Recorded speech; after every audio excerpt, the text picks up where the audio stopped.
Is Jake joining us? Hello there, fellow viewers, and welcome to another episode of the Vlogcast. I'm SeptumSin. Of course, this is SeptumSin versus the world. I'm joined here by at least uh, two of our guests, both Dane Kyle and Dave Striggy, which come to us from various corners of the internet. Hopefully, we'll gain some more guests as time goes on.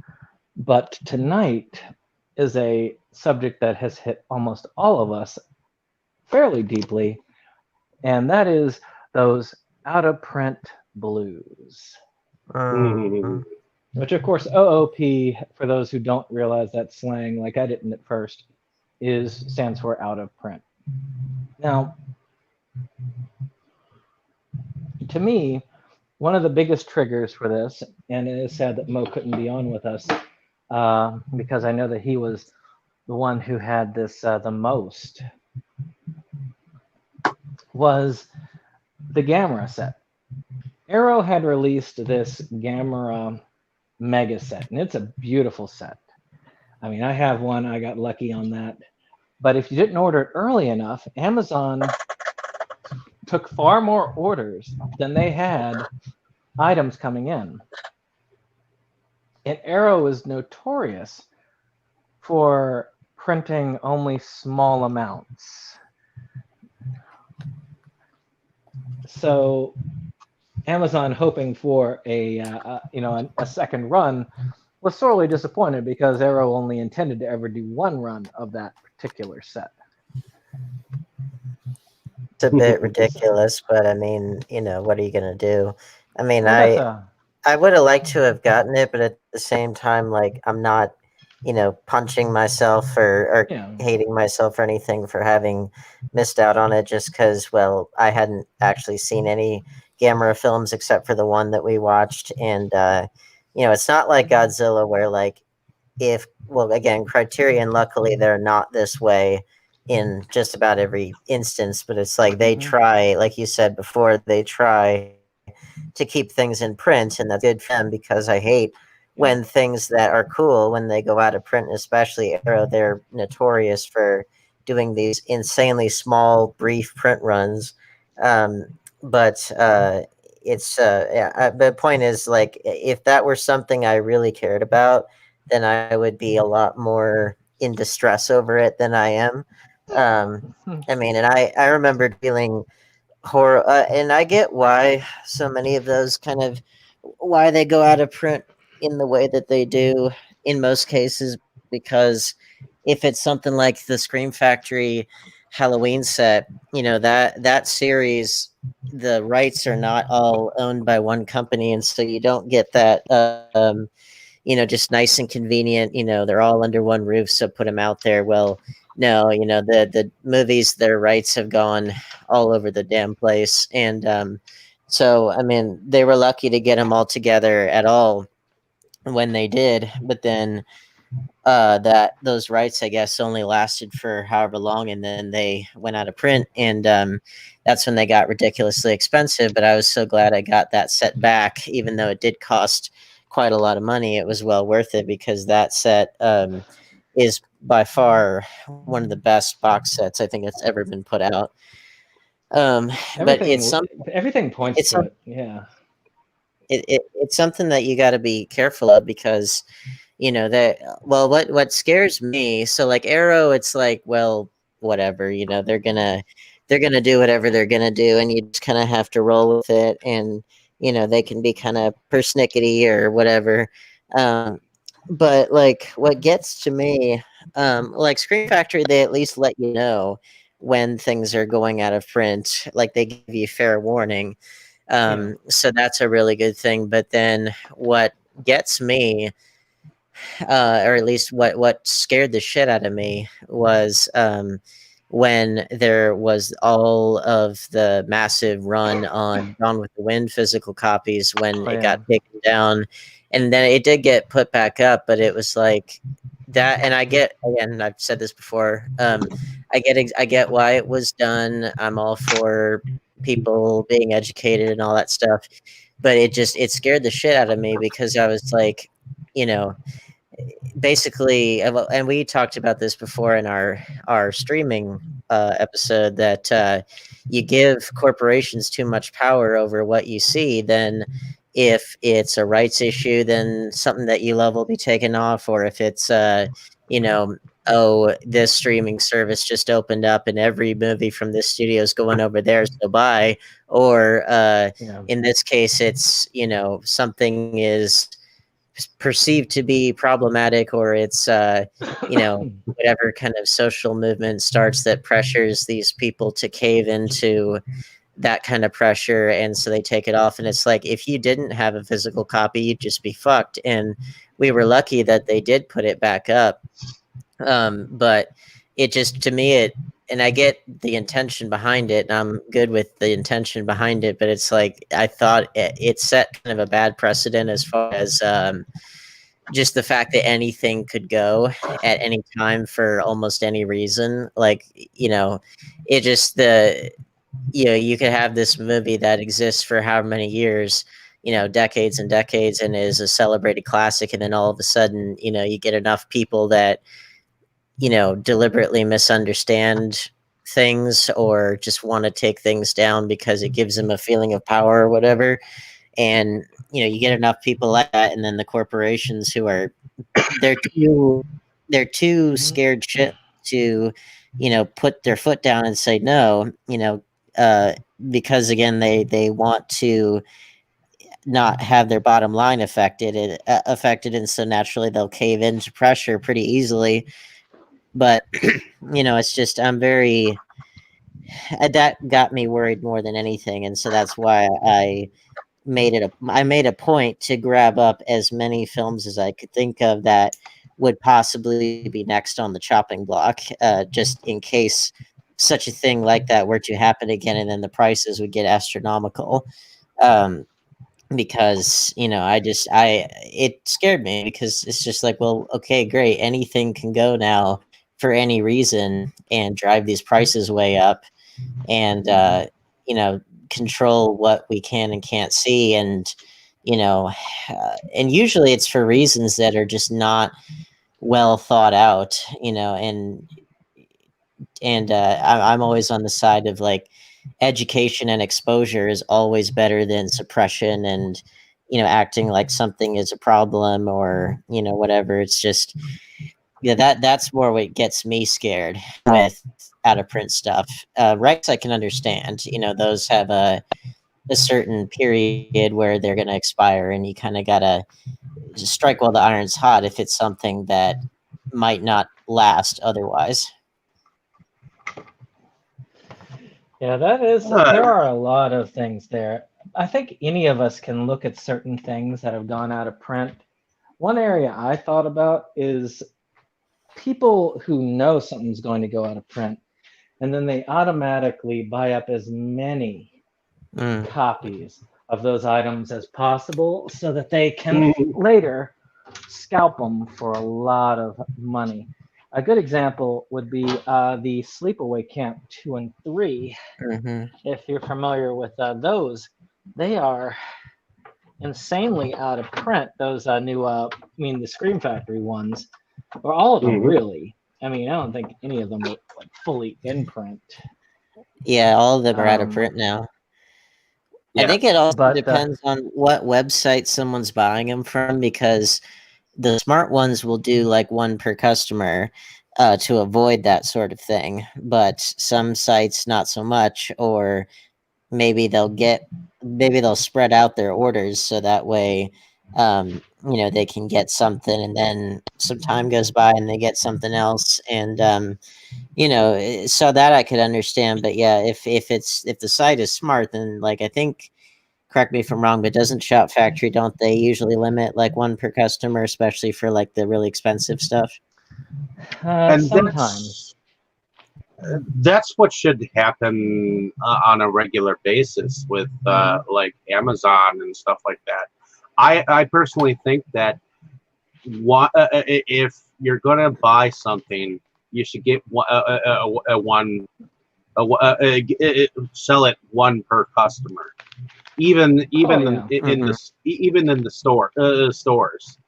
Well, Oh, I agree. not really in the Well, stores. well, I I mean, in think the that stores they do that. They do that in the stores with like if you go to get like well the PlayStation 5 it'll be coming out before too long or the Xbox Series X. For anything that's like over a certain dollar amount, usually most retailers will limit it to one per customer because they don't want one guy buying up every single one. And Yeah. so I mean they do that, but I do think with online retailers it kind of can vary. Look at the if you're going to go with non-media, though physical media is of course where we typically stay. But let's look at the recent trends. And paper towels, by the way, is the current one. But prior to I, paper towels, remember I how have a easy I it have a was to funny get toilet paper? I have funny stories about both of those precious items. So Oh yeah, I I mean, I yeah. had converted over to bulk purchases on Amazon. I converted over to that before the coronavirus hit. And so I had ordered, this would have been back in like November, December, something like that. I ordered a big thing of paper towels, and then around like just before the first wave hit where I am, um, just before that happened, and I didn't intentionally time it this way, it just kind of happened to be this way. But my massive shipment of 96 rolls of toilet paper that arrived just as there was a big run on toilet paper, and that was back in March. I'm still using toilet paper from that order, and it's now September.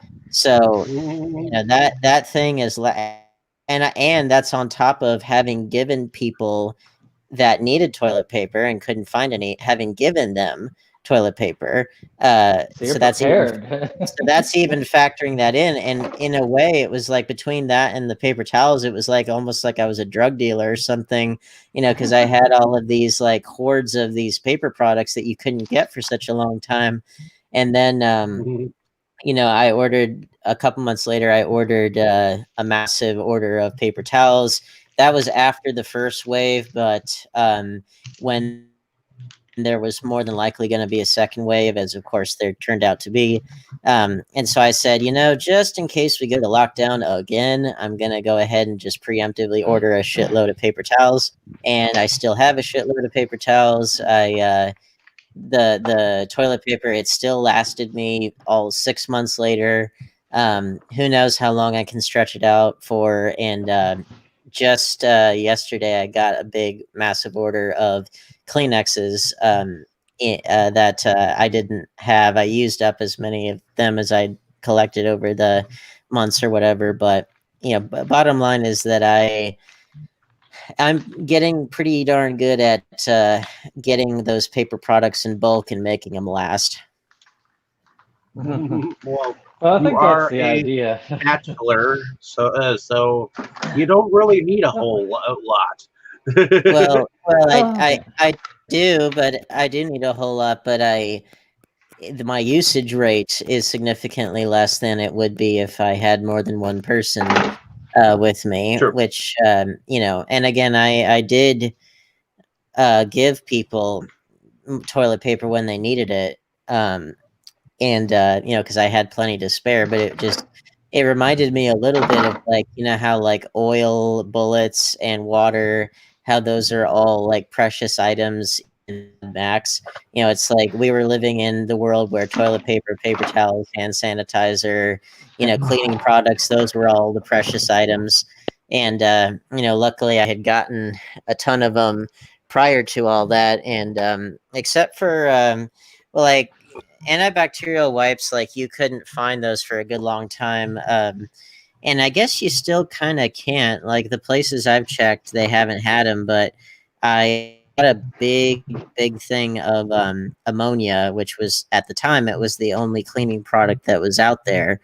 Got a big container of ammonia, and that combined, because it was an all-purpose cleaner, so I got that combined with my paper towels, and then I have a gas mask, which is good because ammonia is very, very smelly, and I guess if you breathe in too much of it, that you can actually knock yourself out. So Oh, yeah. with my gas mask, I don't smell anything. And don't combine that stuff with bleach either. That tends to Oh yeah, make it even worse. So yeah. it I think does. that's poisonous. Yes, that actually forms, I think, a chlorine gas, which is not which is a kind of weapon grade killing gas. Now, Well, one of the things. and yet we use chlorine in our pools, you know. Oh, yeah. Well. True. Now, Well, one thing that I and so found. pure sodium, and pure chloride, you know, those are deadly poisons. But then you combine them and you get salt, which we need. So how about that? And don't dump any pure sodium in water. But yeah, the other thing about it, of course, which reflects on this, and that's the reason why I compare them, is there would be these people, and we had this in our city, that would get these big pickup trucks. I mean, and they would have like families of 5 or 6 people, and they'd send the children in, and they'd send all the adults in, and they each get the amount of toilet paper, and they would keep going until they filled that truck up, and they keep going to the next, and then they would sell it in the communities off of the truck for like $30 a pack. And this was, of course, the way that this is the capitalist system at work, I guess you could say. But still, it's not the best way forward. Definitely doesn't show much community solidarity. Yeah, there's somebody, one of my friends in her Instagram story, she said that Ozymandias was wrong as far as a national, like a global catastrophe would unite people. Oh yeah, Which, it throws us apart. seriously, and that was in the graphic novel of Watchmen anyway. The uniting catastrophe was a staged alien invasion, but here it's a virus, but it's like in either case, it's like that any kind of group solidarity that would happen, I think, would be very short-lived, and that's what we saw with the virus. That's what we saw with like 9/11, and these things tend not to last very long, and if anything, they tend to be breeding grounds for when there are events that are so big and so world changing and so incomprehensibly monumental that our human brains really can't fully comprehend it. And so in an effort to explain everything, that's where all the like conspiracy theorists arise, because they human beings want there to be some kind of overarching system where things are, even if it's horrible, even if it's horrible, if there's a plan of some kind of structure to it all, then it makes them sleep better at night. And the truth, I don't know. Well, no, it's true. I mean, even if they say that it's like this horrible thing, it's like people want there to be some kind of overarching explanation or some kind of something that ties things together, because the alternative, which I think is the truth, is that there is no single unifying anything holding things together. I think that anything that we've developed that is remotely like that is one very small step away from imploding. And I mean, that's kind of what we saw unfold before our very eyes. People they look also, to authority in times of chaos. They also want everything wrapped up in a tiny box for them, so that they can just easily take it and be like, I can go on with my life, So well, that and they all want it nice and easy. Yeah. Well, it's just, but I think it's a lot easier for people to say, oh, the, New World Order is altering, interest rates or introduce this virus or whatever. Because again, even if that were true, and that would be a horrible thing, but at least there's some kind of overarching skeleton holding things in place. But the truth is that, nobody's in charge really of much of anything, and things can just happen to us. And yeah, I mean, that is kind of the whole catastrophe of existence, that, things can just happen to us nilly, and we have to be ready for what comes at us. And that's part of why I was ordering all the paper products and stuff, because I do like to have a decent backlog of food and necessary items in the eventuality of what happened. So I was like, hey, I'm not crazy. Well, before we get into absolute legit OOP media, and I'm gonna go and jump into that not too long from now, because again, the Gamera stuff isn't fully OOP. It's just a set that's OOP. Now, a good example when we look at some items that are similar to this are, say, Best Buy steelbooks. Oh yeah. Uh, I don't know if I see a lot of people don't love the steelbooks as much as I do, but I like the steelbooks of certain series. If I'm like, I like to have every Star Wars movie in the steelbook. I like to have, because it's uniform. I like to have every DCU movie in steelbook. If they ever release the Snyder Cut and physical media, and it's on a steelbook, I will be getting that. So it's just my thing. But it's amazing how, when you've got people who figure out this steelbook, like X steelbook, is going to be the one that they don't print a ton of copies of, you always notice that on the store, when they come out, there are lines up, and then people who are buying as many as they can off the shelf. Because that same day, you'll see that steelbook up on eBay, and it's like $50, $60, $100, just to see what they can throw out there.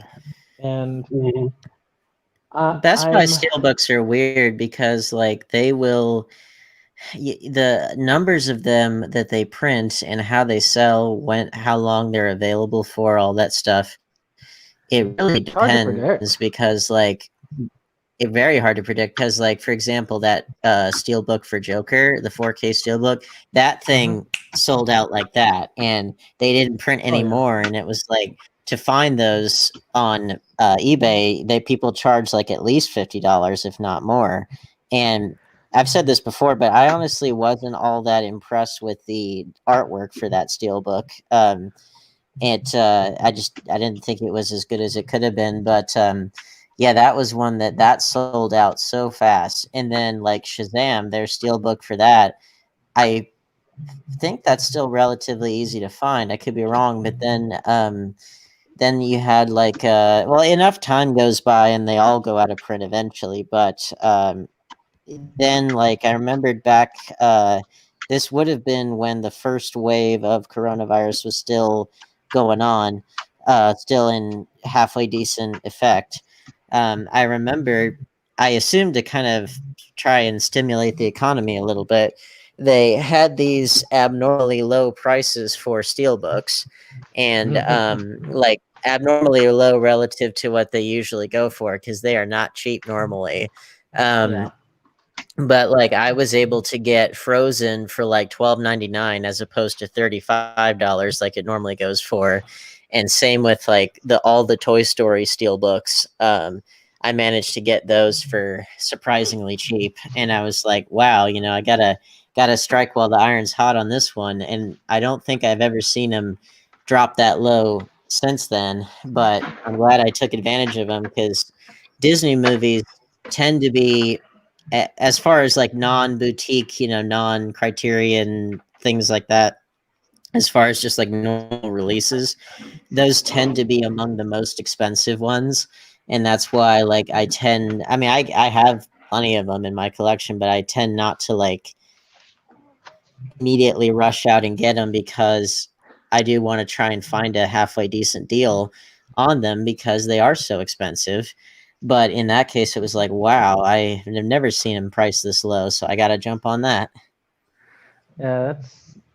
What about you, Dave? I never really pegged you as much of a steelbook person, but has there been any that you've looked at and said, you know, yeah, I need to get this, or you've tried to get that steelbook and then it just sold out before you could even get to it? Not really. As a collector, because I go to different sellers over the years. You know how I am against Blu-ray from the start, Yeah. to be honest. But that being said, as a collector, I do collect Blu-rays. It's not that I hate them entirely. I do. I have become accustomed to shall I say appreciating them when I have them. Like I've gotten this I've gotten them only when I've come across them for a decent price. I don't go out of my way to go get them because I really don't place any special value on them. When I've had them, a few of them, um, when they fall from your shelf and something dents them, it's hard to get dents out of them. So That's true. Yeah. I mean, these are, what are these, like tin, aluminum? For their, I mean, they're called steel books, but they're not actually steel. But Oh, I if one of turned those the hit you. well, I turned the camera on here because I think the highest viewed video on the channel that I have is the one where I opened this one up, and the first copy of this that I got, the spine was broken, and so like the whole thing like barely held together, and I was really pissed off. I mean, because I hear horror that's stories. I hear horror stories like that, and I'm like, I'm glad I don't. You know, So what you got to keep in mind when it comes to certain things or certain cases, it all depends on where you get. Now, certain cases, if you're lucky with regular DVD and Blu-ray, if they arrive damaged, you can replace that. So long as the artwork isn't damaged, you're good. Yeah, I was I gonna guess say, like, I've had though, cases where I've been able to replace them because they might have cracked or something, but because those are so Yeah. inexpensive and so easy to find for the most part, like unless they come in like some special packaging or something that isn't, steelbook or whatever, usually it's all good. You can usually swap it out, but like I wanted to get this one specifically because, well, A, it was an exclusive, and B, it's got, our dear Margot Robbie as Harley Quinn, who is perfect casting. And so I had to like get a second one of these, and thankfully this one was not broken. And I think they might have put this back into print because I was rather scared that they would have a limited print run on these like they usually do. But see, that's the thing. A lot of steelbooks are beautiful. I just think they're overrated. I mean, I think it really depends. Go ahead. I mean, yeah, it's weird because we were looking at, you were talking about the Joker cover was kind of nothing. You see, there's another case which I think a lot of people apparently agreed with my thought on this because I could never find the regular edition. Is Clueless when that was re-released. The Clueless re-release on the regular one with the slip cover had that cool sparkly slip cover, and that was to me the best looking cover that could go for that series. The Steelbook is kind of this ugly yellow plaid cover. And I had no trouble getting the Steelbook, but I could never get the regular on that one. So it's all about those weird.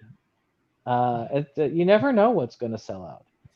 And I think slip covers.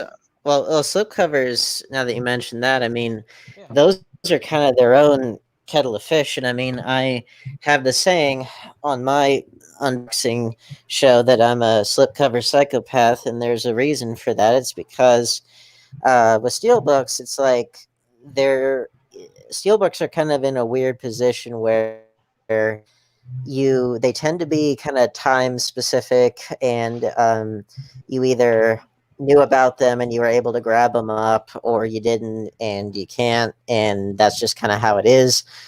With slipcovers, it's kind of sort of that same way, except that what I've found is that you will find that there are slipcovers for things that you didn't even know had slipcovers, and that's why I will check on Blu-ray.com. I'll check and see, because they'll always say if slipcover was included in original pressing, and so like there are ones that I'll be able to find either separately, or I'll find a version that comes with it. And there's just something about where you look at it on the shelf and it just looks nicer than your standard Blu-ray case.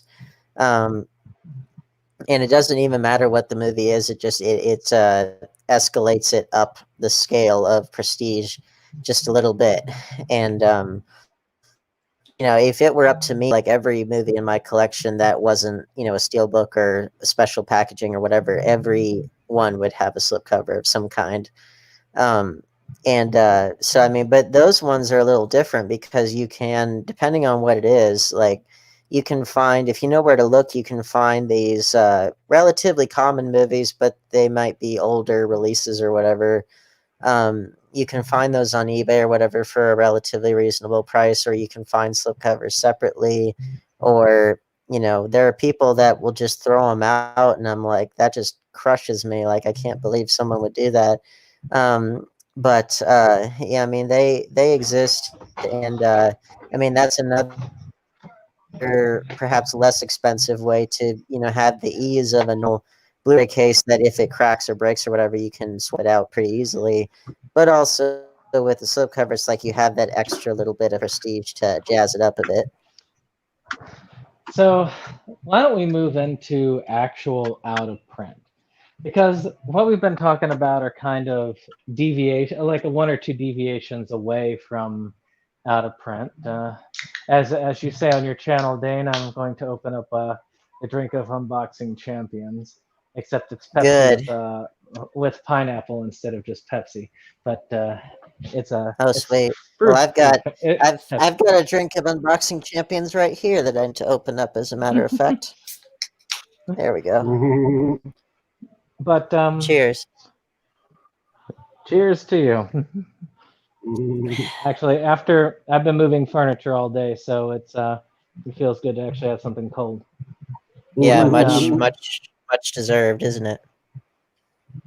The looking at out of print, because there's stuff like steelbooks, but a lot of the time for those limited steelbook releases, you can find it. For Gamera, if you gotta get it, you can get the Mill Creek release. Yeah. Which I've seen the breakdown with the Mill Creek and the Arrow set, and yes, the Arrow set has a superior picture.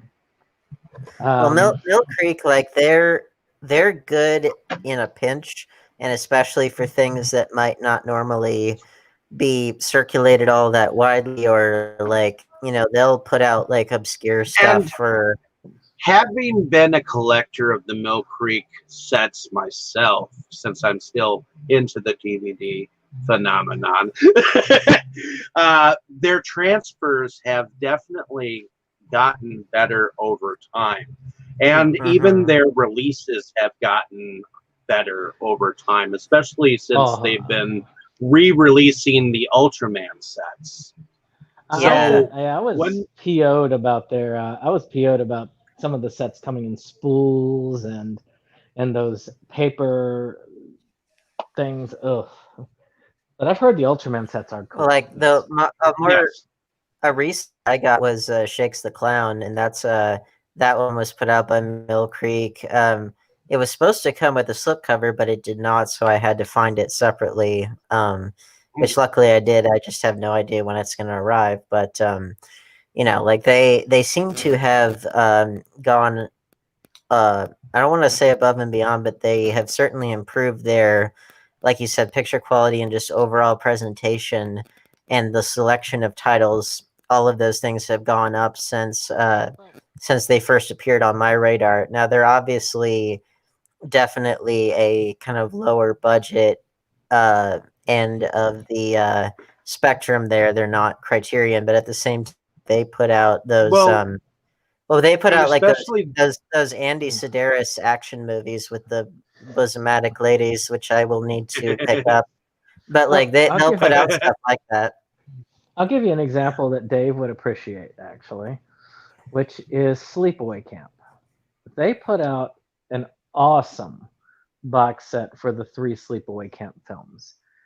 well, now, actually, they got in trouble with the Red Cross. It was Anchor Bay. Oh, Anchor Bay, never mind. Out. I was thinking that was pretty good for them, and then realizing, okay, well, never mind. Anchor Bay used to do a lot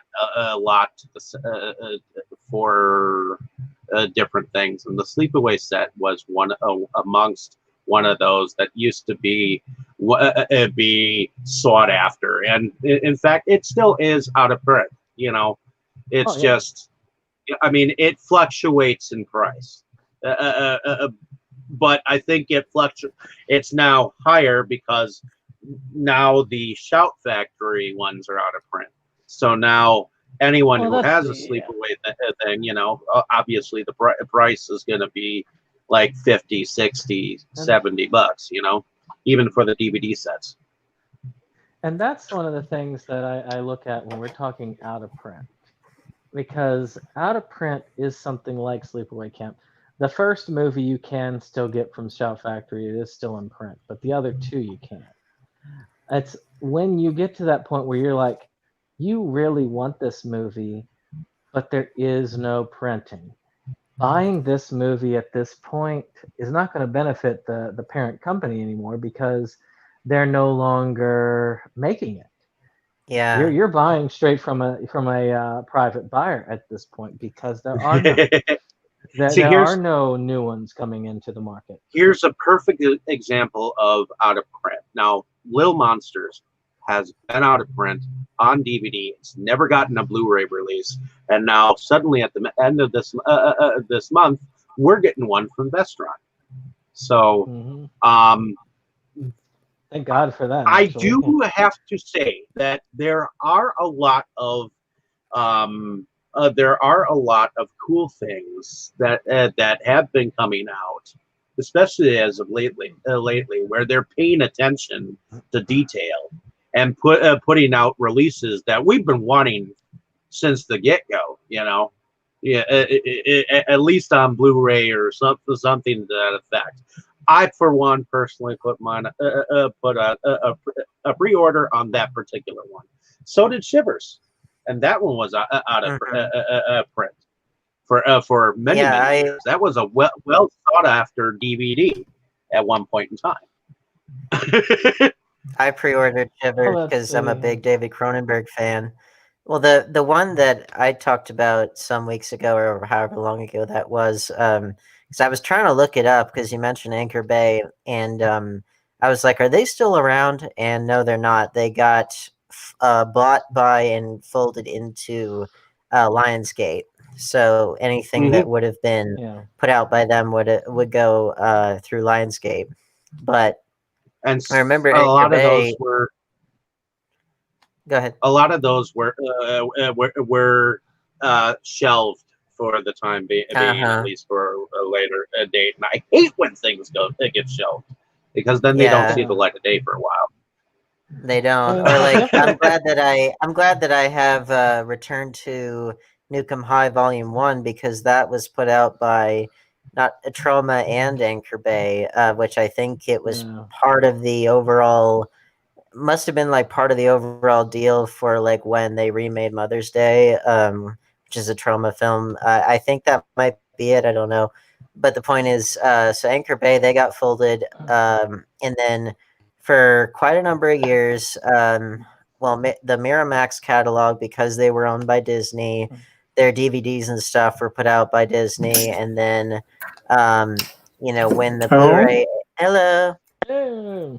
and then in the Blu-ray era, they had a deal with Lionsgate, and so you would always see Miramax above the Lionsgate logo on the line. And then once all of the Miramax assets got sold in that auction when the Weinstein Company folded, then Paramount is now putting out all of the Miramax catalog. So all of Oh those yeah. great films from the past that were in the Miramax catalog, all the Lionsgate versions of them, they all went out of print, and now they're going back into print through Paramount. And that's something that you'll find a lot of the time, is that it's not necessarily that the movies themselves are rare. It's more so that that particular print run is stopping. And luckily, whenever that happens, they tend to restart it relatively quickly under whatever the new chain of command is, whatever the new distribution deal is.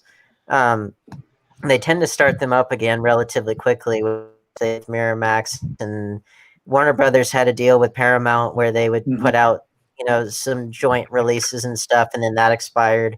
And so all of those like dual releases, those all went out of print pretty fast, and they commanded a lot of outrageous prices. So yeah, it's not so much that the movies themselves are rare, it's that particular edition is. Well, in some But cases, that's anytime not you have always. a Mhm. restructuring like that, you're guaranteed to have some fall through the cracks. It's not going to be, most companies are not just going to say, "Oh, this is your catalog, okay." Yeah. Look at Dogma and Jay and Silent Bob Strike Back for a lesser. Still, Well, I mean, those James Silent movies Bob Strike Back, are that's still. coming back. I They're mean, bringing right it now, back. those Yeah, Jay and Silent Bob Strike Yeah. Back, that's coming back with that Kevin Smith 3-pack. And that's through the new Paramount paradigm, you might say. But yeah, that's coming back into print, and it should be relatively easy to acquire. But yeah, it's quite something. I don't think I ever got Well, Strike yeah. Back. I need to. And again, it just depends. Like right now, if you want to get Jay and Silent Bob Strike Back or Dogma on Blu-ray, you gotta pay a fortune for it. Now, Hmm. there was somebody that was on talking similarly to how we're going on that. Is like, if you see something that's out of print, just wait, it'll come back into print pretty quickly. But that's not always the case. No. Not And always. the Sleepaway Camp is a good example. Not only did it go back out of print very quickly, but it was years out of print. That series was years out of print before it came into print, and then went right back out of print very quickly again. Mhm. And a lot of the times when you're in the horror community, or you're in a community that's like, you like independent films that are small yield, Or foreign films. or Mhm. foreign films, or something that is not loved by not a huge blockbuster. Sometimes Well, one printing is all you get. and that's really sucky. Or if it does come back into print, then it'll be through another company, and it'll be like a shittier version of it without as much like features, as many features or whatever. Or you'll get something like you'll get weird stuff where like the movies themselves will be still in print and everything's fine, except that the slipcovers go out of print really, really quickly, and like abnormally quickly. Like I'm thinking of a lot of Sony releases. Ironically, you would think that those would stay in print for longer because they own the Blu-ray format, but no, their releases that have slips, they tend to go out of print really quickly. Like the Crouching Tiger, Hidden Dragon 4K slip, that's almost impossible to find now. I was lucky to get the Sausage Party 4K that does have the slip for that one, because I'm sure that's almost impossible to find now.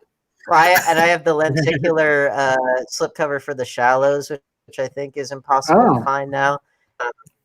Just a lot of ones like that, and they tend to be the Sony release that tend to be really hard to find. Other ones, they tend to circulate a little bit more frequently. But yeah, that for me is always a weird thing. And I mean, Shout Factory you can understand because those ones, the older that the release gets, and the sooner that it's going to be time to have it go out of print, then those slipcovers tend to be harder to come by. But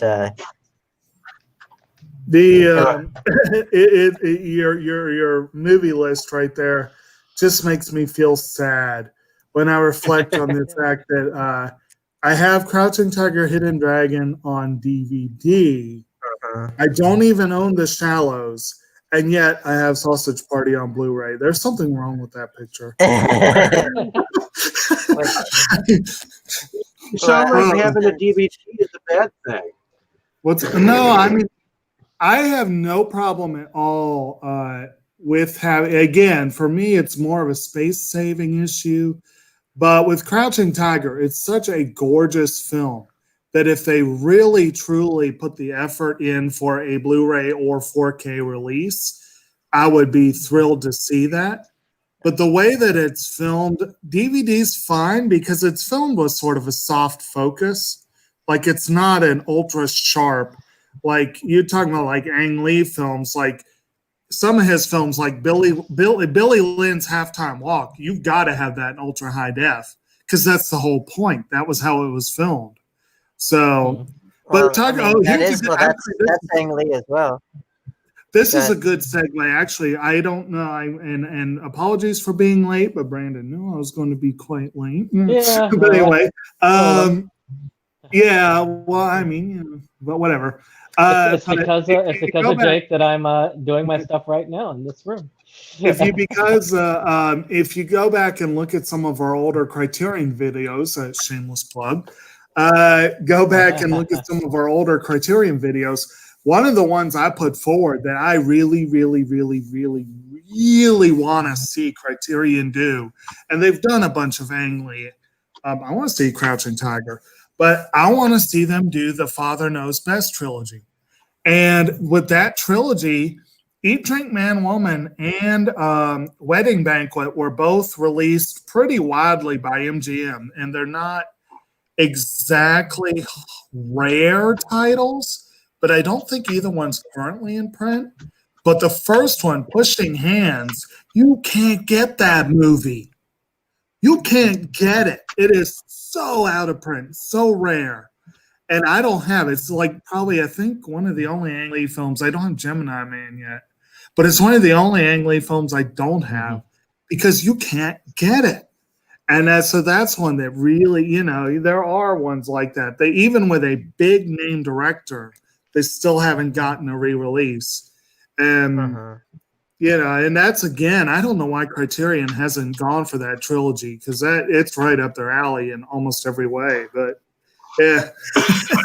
Well, you mentioned Crouching Tiger, Hidden Dragon. Well, there is a 4K of that, but then Sony is also putting out a 4K steelbook of it, and I pre-ordered it because it looks gorgeous. So there you go. Yeah, nice. I'll send you the link. I'll send you the link to it. But it won't be a pre-order, but I'll have to look into that though. Well, it's beautiful to look at. But what you mentioned Criterion. Well, what gets me with Criterion is more so with their like very first releases, like the titles that they put in there on. Not on Laserdisc, but I mean like their first releases of like the DVD era. Right. So they put out whatever they put out at that time on DVD. Okay, wonderful, great. And then they start doing Blu-ray, and most of their older catalog they put out again for Blu-ray. Not all of them. And there seems to be kind of no rhyme or reason as far as I can tell as to which older titles they choose to resurrect for Blu-ray. Like some ones that you thought, oh, they won't put that out again, and they did. Yeah. Like The Silence of the Lambs, I was like, yeah, because that was an early DVD release that they did. But then they put it back out on Blu-ray. Well, they did like a whole revamping of that one, didn't they? Like the new release, it's not the. So you're talking like full-blown re-releases. Yeah, but like, or like a good example, like Do the Right Thing. So that Yeah. was an early DVD release that they did, Mhm. and then many years later they put it Mhm. out on Blu-ray after Universal. They had already put out their own Blu-ray of it, many years Mhm. prior, because I had Mhm. that normal version of it, because that's what you could get at the time, and Mhm. then I sold it and got the Criterion one instead because it's a lot Mhm. nicer. Mhm. But then there's some that you're like, well, why don't they put those out? Because they did it before. I don't know what the rights situations are, but like I'm thinking of like Monty Python's Life of Brian. Like Right. Yeah. I got that on the Blu-ray of that. I got that back in the collection. I had sold it thinking that it would get some kind of super duper special edition or something, because again, the Criterion Collection, they had put it up in the only Blu-ray release. I want to say it was like something like 2008 or something. It's been a while, but yeah, that was like the only release of it. But Mhm. like the Criterion Collection, they haven't put that one out. They Well, I'm haven't pretty sure they lost the rights to that one, and I don't know what the story probably. is there. But yeah, That's I've that's seen that's what I've I'm seen the shocking. Go ahead. yeah. Well, I was going to say I feel like I saw a list at one point of the ones that they had lost the rights to, and I don't know why Life of Brian, but you're right. A lot of them did get an early DVD release. I think they a lot of the ones that they did on Laserdisc were Laserdisc only. Yeah, Like I they know were. they did a Laserdisc of Akira, they did a Laserdisc of Annie Hall, and they've never done either in other formats. And both Well, of and they those are overdue for. they did a laser disc of like Citizen Kane, King Kong, Pulp Fiction, Oh, yeah. like. But that was also because Laserdisc was such a prestige format anyway. Right. So it just kind of made sense. And the big studios, they weren't really 100% on board with that format in quite the same way that they were for VHS and that kind of stuff. But it was an essential stepping stone for DVD. Like, I'm looking at like their very first release, Grand Illusion. That's a DVD only. It's not on Blu-ray yet. And then like, I'm looking at This Is Spinal Tap. Like, was only on DVD. I wish that they would put that back out because it had that one Blu-ray release and that's it. And RoboCop they put out on DVD. They put out Flesh for Frankenstein and Blood for Dracula, the two Andy Warhol or Paul Morrissey rather, but still Andy Warhol produced. Yeah, they put those out on DVD, or like Armageddon and The Rock they put out on DVD.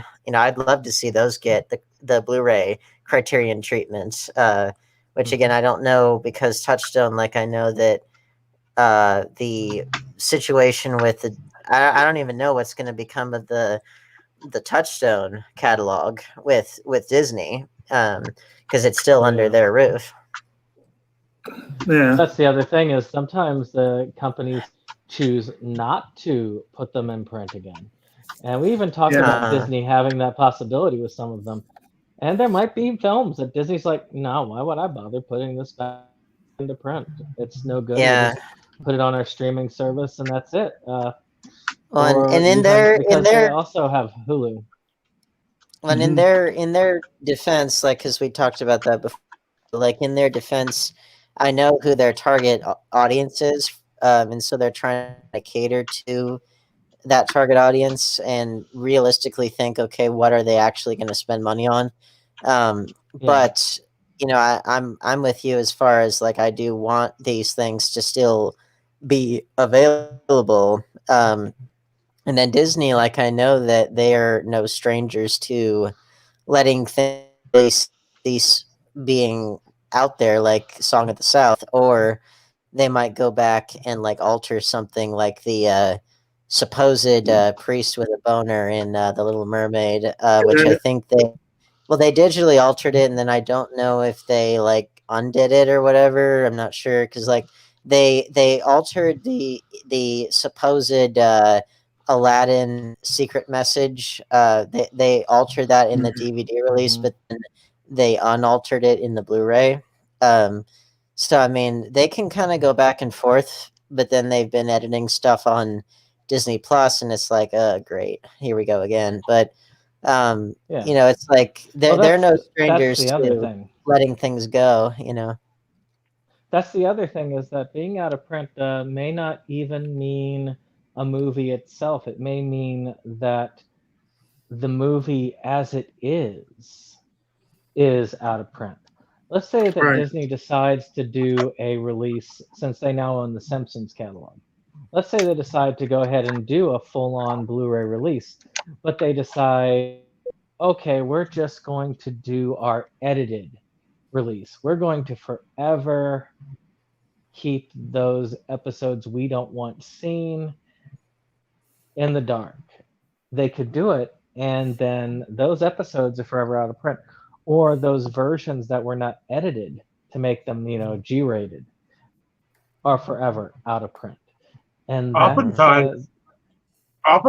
sometimes a release will not get a release because they don't have the rights to the music that was originally put out. That's what happened. That's why I'll say that about there was a werewolf anthology TV series that was going to come out on Shout Factory at one point in time. And the reason why that did not happen is because they came up with an issue with some of the music that was put out on it at the time, and the artist really wanted their stuff back from the show, and they were unable to edit it out for them. So it didn't release. That's why it took. That's why it took. I want to say like maybe 7 or more years, however long it took to get Ally McBeal on DVD. Because of all the music that was in that show, there was like a shitload of it. And not just like covers, but also like the actual studio recordings and everything. And there was just so much of it that it took forever to clear the rights up. And then, well, they put that complete series set out, and they did do some individual releases and stuff of the seasons. But then I don't know if those DVD sets, I don't know if they're still in print at all. Because again, I think that it was one of those things where it was kind of a sweet spot of availability. I have the whole series on DVD, but it's like I highly doubt that you'll see that get a Blu-ray release, because it was so hard to get the music for the DVD for the DVD. And plus, prior to the Disney acquisition, 20th Century Fox, they just, for TV shows, they kind of just stopped releasing Blu-rays. They were just like, fuck it, you know. And it's like, well, okay, gee, thanks. See, not always when it comes to TV. A good example is the Wonder Years. Now, one would have thought the Wonder Years would never have seen print because of the music. And they're right, in a sense. It has still yet to see print as originally played because of the music. But they have altered the music in order to make it go in print. Which still sucks. Oh, it sucks because that's part of the Wonder Years. But at the same time, that's another example. Let's say you had a couple episodes that did make it out. The Muppet Show season, you'll never see the complete Muppet Show because of the music and the extra rights. I still don't, I mean, because the mouse owns it, is probably the reason why you're not seeing a DVD release of the rest of the series, because they don't really particularly care to do that. But well, it's since they finally own the rights. It is one thing.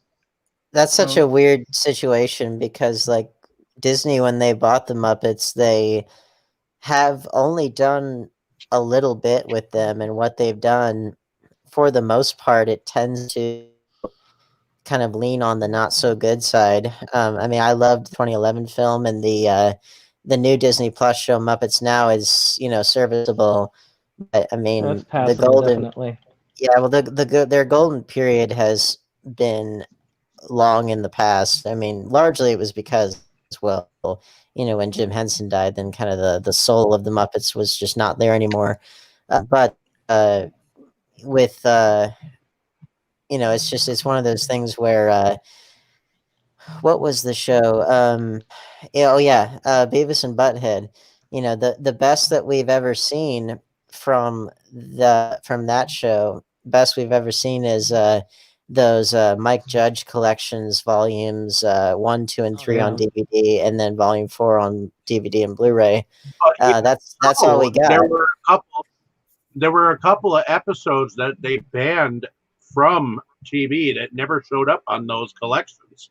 Yeah, well, because they were seen as being too like dangerous or encouraging like arson and stuff. And of course, the music also is a good example. Well, the music I think is the big thing because there were so many brief interludes that they had over the music videos, such that they would have had to get all of those different music and music video rights. And that's why, like, with that short-lived 2011 revival, it's why, in addition to the episodes themselves, it's why they also made sure to clear up the rights for the music and for the reality show bits that they were watching and all that, so that way you can see them all the way that they were meant to be seen.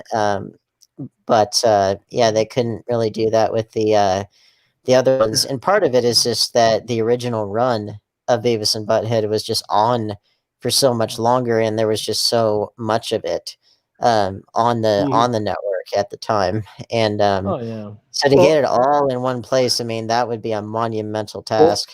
Speaking of monumental tasks, and one that I want to see done, I really want to see done. I feel like I think they got through 5 seasons and then gave up. But it would be a Herculean task to secure the rights to put out Saturday Night Live on physical media. Oh, yeah. But that would be one that would... Didn't they get up to like a halfway? Well, they got up to season 5. I thought they got up to a lot more than that on Blu-ray. Oh, hell no. Well, part of the issue is a lot of people consider the 80s the dark days of the series, so they probably don't really care to do that. But it's like you have a lot of really notable people who joined in the 80s who got their kind of their springboard. So there is that nice historical value there. There was a lot of good music on the show. Well, yeah, but people like Robert Downey Jr. Wasn't Christopher Guest one of them, I believe? And you got a short period of time. Yeah, you got some really good folks that were in there. They just maybe didn't make their mark there. Murphy was one of the big exceptions for that. But that's a series that has tremendous historical value, and it does have a lot of great moments. You sometimes have to weed through some crap to get to them, but it's but that's one where I know the music rights are a huge stumbling block on that. But it is, to me, it always is frustrating because I like to think of it as we're preserving these things, for our own enjoyment, but also for posterity. And so when things happen like when music gets changed or dropped because of rights issues, sometimes it's relatively small. Like a weird example, but a good example is this series Maison Ikoku, which desperately needs to come back into print. Oh, yeah. But that one had 2 random songs by a musician named Gilbert O'Sullivan that were each used for 1 episode. And the American release of the series does not have those songs because, rights issues. But it's like that kind of, even though they were only like 1 episode each, it's kind of like, well, I'm not getting the full experience because of this. But and they're good songs too. But then you also have ones where it's much more widespread. With the Saturday Night Live, part of it, I think, is like you said, the rights issues, but also Mhm. part of it is with Saturday Night Live. There have been some notable incidents that have never Yeah, reappeared in any airings. Like there right. was that one punk band. I can't remember who they were, but they swore on live TV, and they basically started a riot there in the Right. room, and so they had to cut to commercial really fast. Or like the the Martin Lawrence monologue when he was on in the '90s. That in every subsequent re-airing they have cut out completely, and Mm. then like Oh. some people that weren't necessarily notorious at the time who have Right. since become notorious. Like I'm thinking Right. of the 2015 Louis C.K. monologue, which I'll be Oh, honest, I've never found Louis C.K. funny. I've never found him funny. But like that he's had one, his I moments. no, but that one I remembered got a Yeah. lot of heat, and then it did not especially look good after the fact, Yeah. after Me Too and everything. But it's like all those things together. I think would be some notable factors as to why Right. perhaps there's some things that you would never see again, or they would make Yeah. it such that you couldn't see it again on But their that's what I'm dime. But saying. Like, So but it's one of those things we talk about a lot. Like, it's still there's still the historical value of seeing, like, well, if nothing else, what can happen when you do a live broadcast. Uh, exactly. sometimes it's good to have those. What do you want to say? Those little warning signals or whatever. Yeah, Um, well, and it's like that's why I collected films like The Birth of a Nation and Triumph of the oh Will yeah. and Song of the South, all these things that Mhm. contain either concepts or ideas or whatever that I don't support, or they're Right. ideas that we don't value now, but Mhm. they do have a historical value, and it's always Mhm. better to learn from the past than to suppress it. And Right. it's and then like it's one thing with if it's like a singular title like those are, which again I'm always in favor of, talking these things out and making them still accessible and able to just learn about them and things like that, study them in their proper context. That's Mhm. one thing. Then you have people that were not seen as notorious at the time who have since become notorious, and I think that one's a much more dubious proposition because of like let's say Harvey Weinstein. He Yeah.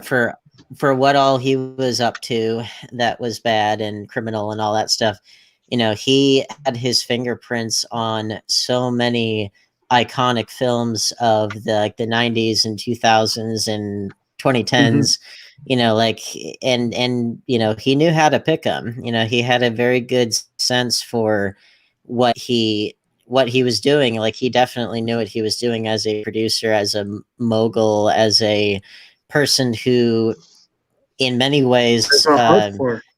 well, hustler, but also like he in many ways he brought back some of the personality and the swagger of the old school studio heads, for better and for worse. And That's what I'm as we saying. as It's as like we he, later well and as we later found out just how bad the worst part got. I mean, yeah. it's like when we historians look back at like what Louis B. Mayer was up to and the fact that he like molested uh um Judy Garland when she was doing Wizard of Oz, and just all kinds of stuff like that. So I mean, but at the same time, it's like it would be very very hard to erase all of the great things that he had his fingerprints on, and those things shouldn't be erased because they're the works themselves didn't Yeah. choose to have that, like Shakespeare in Love didn't choose to have it, get brought into existence by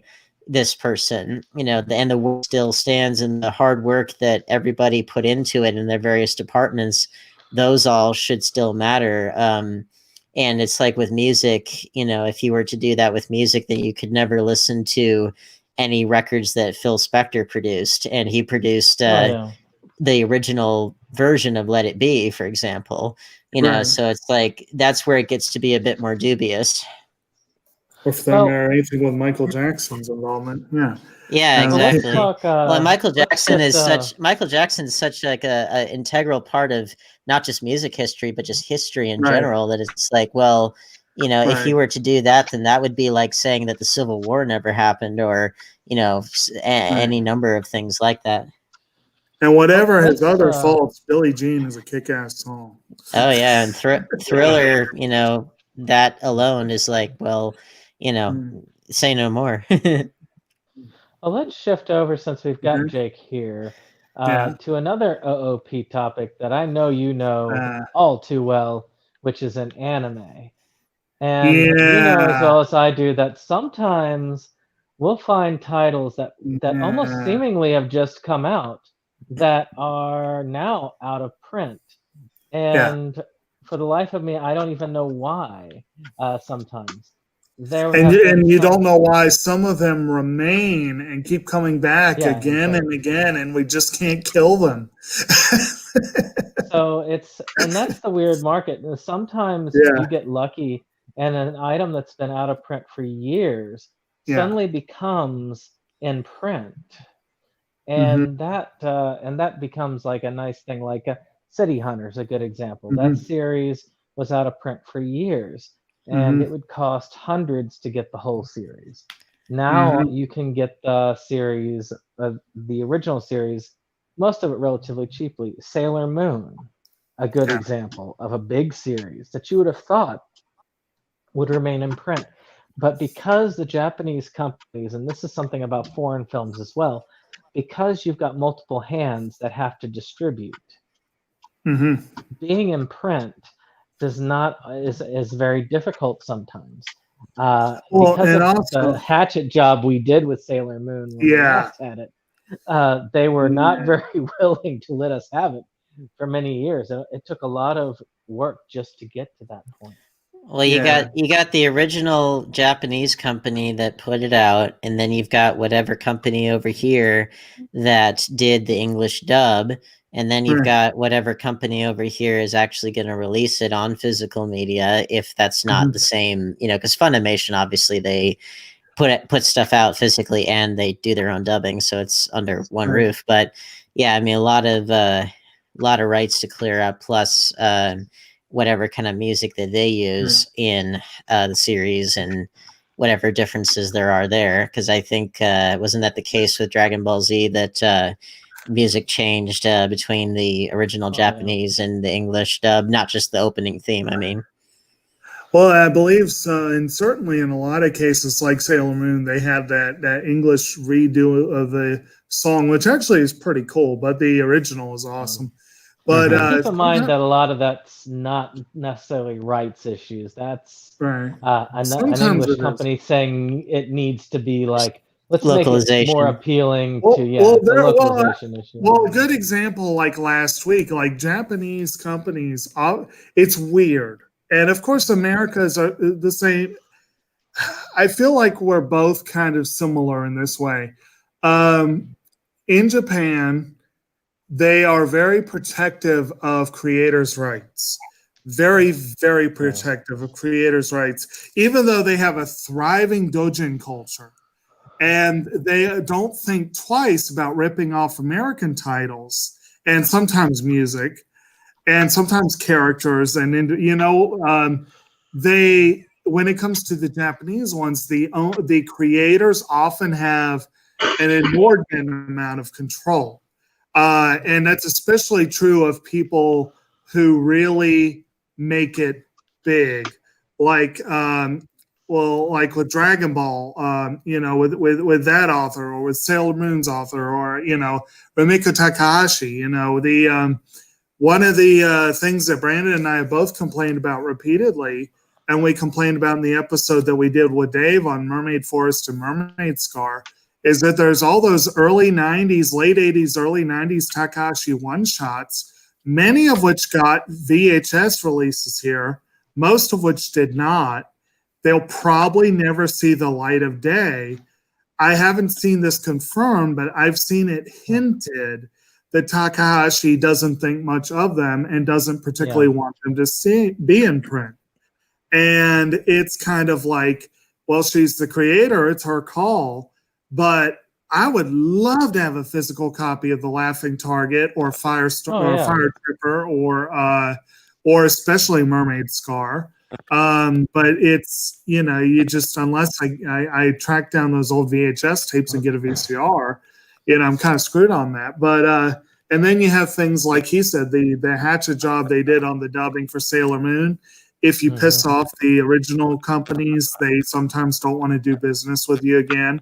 And then you get another strange case that we have alluded to several times.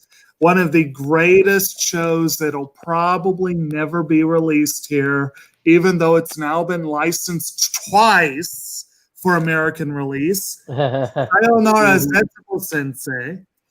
It was licensed by Media Blasters. They sat on it for a long time and didn't even tell anyone when they finally let the rights go. They just kind of quietly let it go. And now Discotheque has it, I think. I can't remember. It's been on for a long time. It's been on for a long time. The thing is, this is a show that is dense with Japanese culture and pop culture, and there are a lot of American references. There are a lot of international references, but it's dense with Japanese references. So the localization process takes forever. And a lot of times, you got to make it understandable in the United States in some aspects. I'd be fine with just a subtitle. I'd be fine with that, but they want to do the best they can for the marketing. I think you want to turn a profit, you're going to have at least a little bit of localization. Yeah. What's funny about that, I think, is so anime in the United States in the 90s, that was like really when it first started to come over here in a big way, and Pokemon helped make that, to create that bridge so that these other things can catch on. I mean, now you'd had Sailor Moon, you had Dragon Ball Z before that, admittedly, but and you had other things like Ghost in the Shell, and some other things. Say you had some big movie events: Akira, Ghost in the Shell, Ninja Scroll. Yeah, I mean those were, but even those were still but those were even though those were still kind of like novelties or like specialty things. Yeah, and then at that point, once Dragon Ball Z, Sailor Moon, Pokemon, once they came on the scene, then all bets were off. The floodgates are open; everything can come in. But then you could definitely argue, as we did last week, that you could also, if you're talking about the floodgates opening, you'd have to wait till the end of the decade with Cowboy Bebop and the start of the Ghibli releases like Princess Mononoke and things that. Yeah, because that really opened it up, because everyone was getting some, not just that's when the you kids. start getting theatrical. Yes, it didn't get a lot of it, but again, this is all when we're looking at all this stuff in relation to out of print. Right. Like I say, when it comes to that type of collecting, everybody has a certain area that has different criteria for being out of print. When it comes to big blockbusters, if it goes out of print, it's because it usually, like Dana said, some sort of controversy. If it's an indie film, it's just because it's an indie film and they didn't print much of it to begin with. Same thing with horror. There are so many horror films. Sometimes you can have all three at the same time with something like Clown House, where that was put out by MGM, but it was in its budget and principle and everything. It was still kind of a low budget indie horror film that also had a lot of behind the scenes controversy.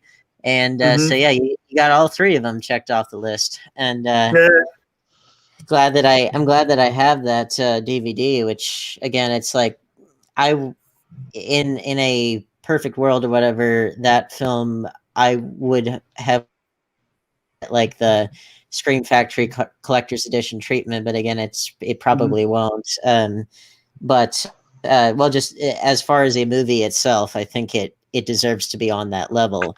It just the horrible things that went into it, but the what I was saying with the anime there is that, well, a couple things. One, even before the big floodgates were opened, you would have like video games that would come over for like the PlayStation and stuff that were very anime influenced and often had anime cutscenes and stuff. And you would get these things that maybe they might have an English dub, and it was kind of crappy. Like I'm thinking of like the Mega Man 8 Doctor, we'll find Dr. Wyway, and I'm thinking like, be very, very quiet. Like that's what I'm hearing in my head. But like you would have that, or for the most part, those games that would come over, they just wouldn't bother. Like they would change the menus to English, but that was it. Like they would speak Japanese. They would have all kinds of humor and references and these various little mature things that would sneak in that the ESRB clearly did catch because they probably didn't play the game for long enough. But those were always so amusing when I was growing up. And then as far as things being out of print and stuff, like even with something like Dragon Ball Z, the earliest home video releases of that, they had a couple different companies that did a couple different dubs before the Funimation dub that has kind of, in the English-speaking world, has kind of become canonized as like the official one. But there are other ones that are out there, like I think on VHS and stuff, but they obviously don't get the circulation that they do with the Funimation dub. But they do exist, and like Chris Stuckman, when he did his anime collection video, he talked about his anime VHS tapes, or either VHS or DVD or whatever it was, after having done the Blu-ray. I think it was a DVD actually, because it was like a really early one that was the cannot remember what the company was. It wasn't Funimation, but they were. He said he had nostalgia for those really early dubs of, I think it was like the first Dragon Ball Z movies, if I recall. But yeah, it's an interesting thing that there's more than one English dub for that, and only one really reigns supreme at the end of the day. Well, and also, what's that? Go ahead. Well, we're also, we're talking anime, but like, one thing that is a little bit of bone of contention for me is, I guess because I'm more familiar with the product overall, is that overall our import of Japanese live action has been weak at best. And sometimes it's for very weird reasons. And sometimes the what stays in print or what comes into print in the first place, things that you would think are no-brainers, like live action renditions of series that get anime that are very popular, you'd think it'd be a no-brainer for most of them to come over here. And some of them do. At least 3 of the Death Note movies. I recently found out there's at least 4 of them, but there's 3 that have gotten, I think, Funimation releases. There's the 2 Nana movies got an American release, the Black Butler movie. There are some, but there's right. But there's a lot of them, like the When They Cry movie would probably never come over here. And then like some of the live action renditions of movies, like the live action Kiki's Delivery Service, or the live action Grave of the Fireflies, or ones that, they're probably never come over here.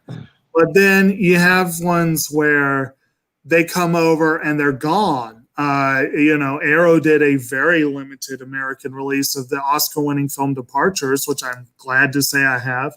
It went out of print so fast it's not even funny. And that was, again, Arrow. That's a UK release, or that's not even a localized release. A lot of Hirokazu Koreeda's films are available through Arrow, but only a few of them are available here through American publishers. Only one of them so far through Criterion. And this is another weird one. Criterion's release of Still Walking by Hirokazu Koreeda is one of only 2 Japanese live action films they've released that came out after 2000. And they have close to 200 from before that. It's like, are they being snobby toward contemporary Japanese cinema much?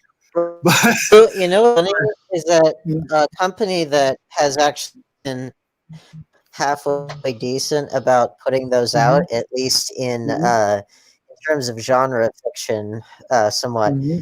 One that has been halfway decent with it has actually been Funimation, and not just the live action adaptations of like JoJo's Bizarre Adventure, Rurouni Kenshin, or things like that. Even though they've put those out too, but I'm thinking of like I have Vampire Girl versus Frankenstein Girl, and that's a live action one that was put out by Funimation. They've done more than most, yes, and exactly. A few again, of them, it's like what the hell, because they're called Funimations. So assume that they would do animation or whatever, but at the same time, you do what you got to do. There's also few, I think a few Japanese films. I could be wrong. I know Welgo USA has done a ton of South Korean they're films, good about that. And I think they've done a few Japanese and Chinese films, but they've done so they've really gone good for South Korea. But sometimes you get really weird stuff. Like tomorrow we'll be discussing Battle Royale, which Battle Royale is an Anchor Bay release. And as far as I can tell, it's, I think, the only release that exists of the two movies is their complete collection. I think the first film got a separate release. And that's it. And from what I understand, it got held up for a couple of years because they wanted to do an American remake, and that held up the rights for a while. And they eventually scrapped the idea when other films came along, Hunger Games, things like that. But now they're talking about doing a remake again. But that was an interesting case where sometimes the rights get held up just because of planned adaptations or planned, they don't want to get in the way of what the studios are doing. And, but one that has always puzzled me is why the Japanese version of Sideways has never seen an American release. I don't get it, because did they do a remake of that? Yeah, they did a Japanese remake that starred Rinko Kikuchi, and so that right there, I'm sold. I want the movie, but that's and cool. I didn't know that. It's sometimes fun. Another market that we have been crap about for localizing for America is the Russian market. And there's so many Russian films. The Bollywood market's probably the worst because there's so many Bollywood films, and we just do not localize most of those. But yes and no. I mean, I'll defend that one just a slight bit because comparatively, because they say Bollywood is even more productive than Hollywood in sheer numbers, and yet we see a few dozen a year, if that. That's the thing. So, like, you're right. Well, that was going to be my thing. Is that in terms of output and I think size, not in terms of like employees and stuff. Right. I don't necessarily think in terms of budget because Hollywood just spends these astronomical amounts for fewer movies. But and Hollywood dominates the box office. But and overall reach. But partially because of the astronomical amounts that go into not just the movies but marketing. But in terms of overall size and output, I think Bollywood is bigger than Hollywood. But as far as us getting them, I'd say on the whole, we don't. The average person, isn't really going to get exposed to that. And I have to say that even I haven't really taken the Bollywood plunge yet because, you don't know where to start. But I will say that around here, I'm thinking of like in the south part of Charlotte. In South Charlotte, there is a pretty healthy Indian American population. Oh yeah, and you will see a couple of different Indian films that cut, which I Oh, yeah. I was gonna say Bollywood, When but I worked not in the movie theater, we were doing a couple titles a week, and they were yeah. bringing in tons of them, but they were not localizing them. I Oh watched, I yeah. think, 4 or so, and I watched a couple that were subtitled, but most of the time they didn't even subtitle. So it was Yeah. like the Indian population who was fluent in whatever the language of the film was could watch them no problem, but they were not bothering to localize them for American audiences. And so they are going to remain a very niche thing here if they don't do anything else for that. Yeah, So, well, that seems to be the way it is, but well, it was more so as a way of saying that there is a healthy enough Yeah. minority of people that will go see those, even if they're not running for that many days. You'll make your money back and then some Oh, yeah. relative to what you put They, into it they to were screen them. packing those theaters. They were packing those screenings. Yeah. They were doing Absolutely. that. Well, but And you're right. As far as like in the West here, we haven't really gotten that much exposure to it, except with some notable exceptions, like you know, Right. this is a cliche, but you know, Slumdog Millionaire really did help to open up, Yeah. I think, a lot of people's eyes to India as a country, in a way that I know that the Right. Indian government wasn't like thrilled. They're never thrilled whenever any Western filmmakers criticize anything about their country, and if it's true. But it did do a lot to introduce a lot of Westerners to India as a country, including the Bollywood dance number at the end. Right. And then even something as recent as Aladdin, which is Arabian, but the way that they set the geographically where they were setting their version of Agrabah in live action, they made it Yeah. a port. They made it a port city, and probably along the Silk Road. So seeing Right. Westerners and Indians and people from China and stuff, seeing them kind of all converging into this Arabian city would not be too unusual. And so, like the dance scenes that they had in there, the way that they staged the Prince Ali number, and even at the very Oh, end, yeah. very, very clearly Bollywood inspired in terms of I the dance still and the don't. colors. I cannot believe that Disney. Well, I can because it's Disney, but still, I can't believe that Disney had the nerve, had the temerity to come out and say they were having trouble casting Aladdin because they couldn't Yeah. find ethnically appropriate people who could sing and dance. And I'm like, Which just watch a you few would- Bollywood films. yeah, I mean, you would hope that they would have. I mean, now to be fair, I mean, a role that big, those are some Yeah. pretty big shoes to fill, no matter who you are. But yeah, They I filled remember them when well, they. I think, mostly. I mean, I think he was all right. I mean, he's not Yeah.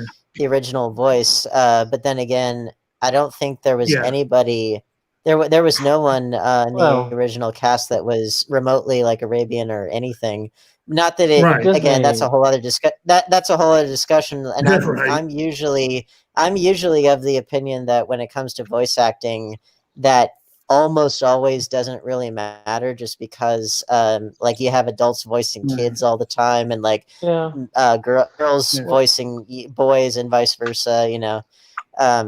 But yeah, So- admittedly, those would be some pretty big shoes to fill. It has become more of an issue lately. It has. It has. Because nowadays, Well- people voicing characters that are not ethnically or gender-wise is considered sexist or racist, to the point of wearing blackface these days. Well, Yeah. Such as, okay, Which- let me give you a good example. Hold on. Let me make the point on this one. and, Go ahead. Go ahead. But a good example, the voice actor of Cleveland, for Yeah. instance, on Family Guy, they've looked at that person, and there have been a lot of calls to cancel everything that voice actor has been in, because saying, well, they've been doing blackface fully. But there's also, of course, they did eventually get rid of him and have been now replaced him with a person of color. So it's it's hard. The character of Cleveland has always been a bit problematic on that show, and it's rather no, problematic. Go He ahead. was worse when he got his own show. Oh man, Oh yeah. when he was zonked out all the time, he was kind of just this lovable goof. But when they gave him his own show, they turned him into the jerk, and it was like, Yeah. don't do Well, that. But anyway, it's one of those things where, like, you know, it wouldn't be so bad if Seth Yeah. MacFarlane and, you know, the people involved with Family Guy, if they didn't put themselves on such a social justice pedestal, Right. undeservedly so, because they tend not to practice what they preach in their own work. Yeah. And you know, so they just come off as huge hypocrites. And but I must say, I do like doing his voice. It's just for whatever reason, it's really appealing. But Well, part of you the know, a big part of the issue, probably the biggest part of the issue, and this is one that I don't.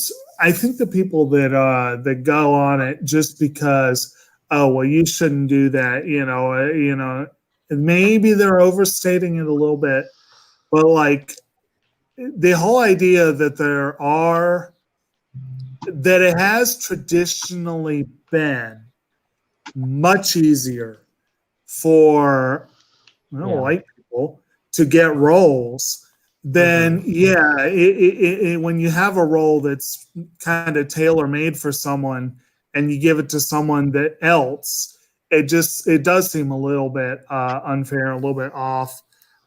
So I get that very much, and I am all for trying to cast someone more deserving for the role rather than someone who gets all the parts because they're better known. You know, I'm definitely all for that. But it's, yeah, that is kind of an interesting can of worms. I could understand it. I could understand it when it comes to like the racial issues, because that's such a big the big part of the debate or whatever is because of representation of one's identity and just representation of people in terms of like giving them roles that maybe they wouldn't necessarily get otherwise. So that one I can understand more so than, let's say, the fact that the cast of the characters of Bob's Burgers, there's 3 females and 2 males, but there's only 1 female who is actually voicing a female. The other 2 are men, but they do such a good job at conveying those characters that it's like, well, you know, it wouldn't be the same show. It wouldn't sound quite right, you know? And again, so like the racial thing, I'll give him a pass on that. Because again, that there's just a lot of, you know, sadness and baggage and stuff that comes with that. But you know, for decades and even to this day, you have adults that voice children, and you know, you have adult women that voice young boys, or you know, like the actor, the person who is Linda, you know, that actor is a man, but he was doing an impression of his mother, and a really damn good one, obviously, because people love Linda. And you know, so I think when it comes to voices, it's like, for the most part, it's like just whoever does the best job, you know, that should be the person who gets the role. But like I can see where people are coming from on the racial side, just because of the sensitivities with it, plus the you know, the fact that just for such a long time that people that were not white, either in front of the camera or behind the microphone, you know, they just were not there as readily as others. And sometimes if you gotta, like, you know, I personally don't mind at all if it kind of bleeds the other way, because again, you know, traditionally people, you know, white people have had more opportunities. So sometimes when it goes the other way, I can really get behind it. And one of my favorite examples is Ed Jr., I think was his name, and I can't remember his buddy's name. Oh yeah, from the Boondocks. The 2 wannabe gangsters. The one of them is the son of the mayor, who is, you know, definitely he's voiced. The mayor's voiced by Ed. Well, the mayor's voiced by Ed Asner, and his son is voiced by Charlie. Yeah, his son is voiced by Charlie Q. Murphy, and his best bud is voiced by Sam Jackson. And Yeah. but there are a couple of white boys. That was my favorite episode when they basically did a big parody of the Iraq War, but they also referenced like Pulp Fiction and stuff. And it's like Samuel L. Jackson's voice is so recognizable, and it's like exactly. It's like you would never ever with a white man just by hearing his voice. I'm like, yeah, that's you don't need a whole lot of imagination there, and that's what made it so funny. Right. And and it's like they're not even trying to sound like lame ass white guys or anything. They're just sounding like themselves, and that's the joke, and it's a pretty damn funny one. And I just like it was Edward Wunsler III. I think so. Yeah, Wunsler, that was the kid's name, and he's just like, the fuck you looking at, and it was just I love that episode in particular. I just loved, and that was such a good show overall. It really was. I miss it, like, because that was in a similar vein in terms of satirical bite. It was in a similar vein to something like South Park, except that it was obviously more heavily focused on the contemporary Black experience and things like that. And it wasn't without its fair share of controversy, but again, controversy tends to surround artistic work that has something to say. And if it didn't attract controversy, then it probably means that they're not saying anything that they really believe in. It was based on a comic strip that was banned from quite a few papers. I mean, that's right. But another good example of, again, I've not really gotten into Bob's Burgers, but the one that I always think of, and I think of like the gender swap that works. I really enjoy Doc Hammer as Dr. Girlfriend / Dr. and Mrs. the Monarch in Venture Brothers. I think that works really well for that character. I just think that's really good. But I will admit the gender swap in anime is very common because, again, you do have the women. Well, they always have females playing. But you often have women voicing men. And that Goku can get distracting, huh? Well, it was even the Naruto, another example for that. There's so they worked when they were kids, but it got more distracting as they got older. Yes. But there are some even the English dub of Dragon Ball Z Frieza, I believe, was voiced by a woman, at least in that initial one. More. Well, and didn't they change that in the Kai redub? I don't know either, but I mean, I remembered that very distinctly because it was the same voice actress who voiced what's her face, Yusuke's trainer in Yu Yu Hakusho. Cannot remember her name, but yeah, it was the same voice actress. I remember. I just remember my introduction to Frieza was Resurrection F, and it starts with Frieza in hell, and just the idea that could be hell. I loved it. It's great. It's not your usual picture of hell, but there are times where you really you look at it and you're like, did it really have to be this person, though? There are times where you really kind of, but I guess we've gotten away from the out of print thing again. But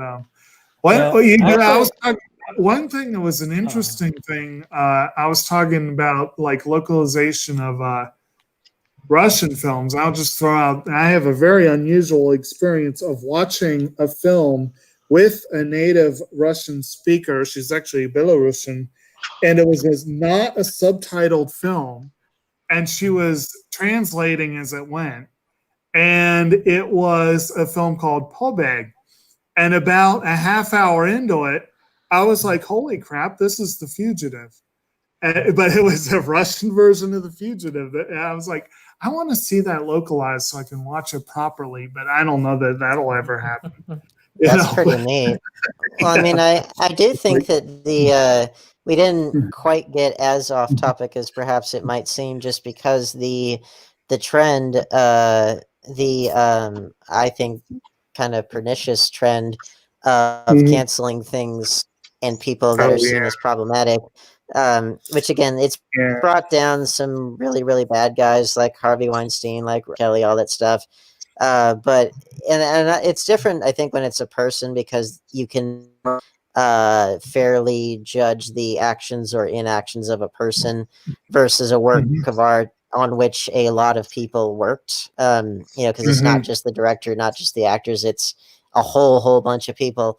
I find it more of a disturbing thing and more of a bad precedent when it is a whole work of art that is attempted to be erased from history. So if something it's thought of as problematic tomorrow that was not seen that way today, then that can make things go out of print really quickly. And I mean, as much as it may seem like we meandered, I think it's still very relevant, because at least for me, like that, it's more so the fact that these kinds of things, they tend to pop up at random, and they tend to just come out of absolute nowhere.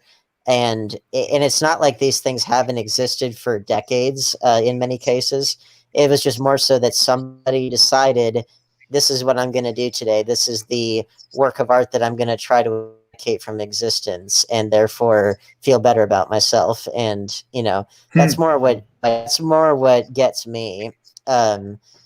Because again, it's not just the one filmmaker, it's everybody that worked on it, everybody who put their heart and soul into it, that you're erasing the fruits of their labors because you personally didn't like such and such thing that happened decades ago, and when standards were different. And well, let's take a look at a combination of some of those. Woody Allen is a good example, because whether you believe it or not, Woody Allen has a combination of two things. One is cancel culture, and the other is that really and truly he doesn't care whether his films remain in print or not. When asked about, what do you care about your legacy, he's like, what do I care about my legacy? I'll be dead. Yeah. Well, And Woody Allen's but kind of he's kind of a special again, kind of animal in different ways, but one of which is that he is very much and has always been a quantity over quality filmmaker, and that's why he cranks out a new film almost every year. And whether or not they were good or not was not really even the point. It was more so to just keep busy. And he never showed up to get any of his Oscars in person, and just really seemed to he just seemed to kind of blow off the whole thing, despite being a critical darling for so long. well, you see, though, he doesn't care about awards. That's the thing is there. He doesn't really care about the thing. He's the one he's like Miyazaki in a lot of cases, which, by the way, I think if Miyazaki had full, just the full control over whether things were truly released or not, he'd probably nah, don't release anything. They had one print. That's good enough. We're moving on to the next one. But that's that kind of attitude. Though I would disagree. I think a lot of the films that Woody Allen produces are really good in quality. I know, but I'm there's just so many of them. I did. That's what I guess I mean in comparison to each other, rather, because again, when you have so many films to compare, then you can have a bit more of a quality gradient, as opposed to let's say a Paul Anderson or even Kubrick, who their filmography is not all that extensive, and have quite a number of years in between each one, but when they did come out, they were seen as really special. So it's just a different style of working. But that's the thing with society, is all it takes is one rumor. It doesn't even take a legit accusation. All it takes is a rumor, and Kubrick could be an example of that. I mean, all it could take is some one or two actresses saying something happened, and it could be that his stuff goes out of print near immediately. And that's the way of cancel culture. That's how it works. Well, and that's then why many years later, it can be forgotten. Well, that's why it's so pernicious, because it'll come up for random reasons, and at random times, and it's like the work of a few filmmakers, really, who are deciding to well, in some cases, again, like with like Harvey Weinstein, that was more belated justice that took decades to come about. But then it's like when it comes to a work of art, for example, like if they started to go after the movies that he produced or something, then that would be a different thing. But like, um, and especially after someone's already dead for years, that's like, well, okay, thanks. That's really helpful. But yeah, it's more so like just people choosing to cause a problem, and it's just like, how in any way is that helpful? It's just all you're doing is bringing attention to yourself and getting people whipped up over something that happened decades ago when the world was a different place. And instead of learning about why that was bad and how we've progressed, you're just going to keep us in that bad place. And it's like, well, that's not helpful for anyone. I don't see the upside of that. And with Kubrick, it's like, I think Kubrick, like there were obviously a lot of rumors that swirled in his day, which he never really bothered to deny because he was just busy doing his own thing, and he kind of was a bit of a recluse as he got older, which can't say I blame him, because he really just got to do his own thing and go at his own pace, and it's I think that was quite an enviable position that some people that don't know you from Adam saying anything they want to about you. It's like, in comparison to the benefits, it's like that would be small potatoes. Well, I mean, I think cancel culture is not as much about those that are being canceled, but it's about those who are doing the canceling. It's Exactly. I can get some fame for bringing down this person, which this work of art. I can, and that's why I got so pissed with Gone with the Wind, because again, that's from a movie from 1939. Do you really expect our current prejudices or lack thereof to apply retroactively to a piece of art that was made, over 70 years ago? It's like, that's just stupid, number one. Number two, as much as the film, certain aspects of it might be seen as problematic today, it's quite a bit toned down from what the book was, because the book like had no problem with saying the N-word and with making explicit references to the Klan and things like that. And it was David O. Selznick who tried to tamp those things down as best as he could relative to the standards of the time, because he sympathized with some of the like like the earliest rumblings of what would then become the civil rights movement, and the fact that we wouldn't have Hattie McDaniel having been the first Black person to win an Oscar without it. So I mean, if anything, the facts are that it did quite a lot to help break down some of those racial barriers. Now, people do, when they criticize the movie, they do tend to point to Butterfly McQueen, which it wasn't really her fault. It was just more the way the character was written. But I mean, I could understand that a little bit more, except from what I understand, I think Butterfly McQueen herself was actually pretty smart, from what I recall. But yeah, it's unfair to expect art from decades, if not centuries ago, to retroactively hold up to the standards that we have today. I mean, if you look back at like Greek mythology, if you look back at the Bible stories, if you look back at like the Epic of Gilgamesh and stuff, the ways in which people interact with each other there aren't even remotely close to what we would how we would interact with each other today.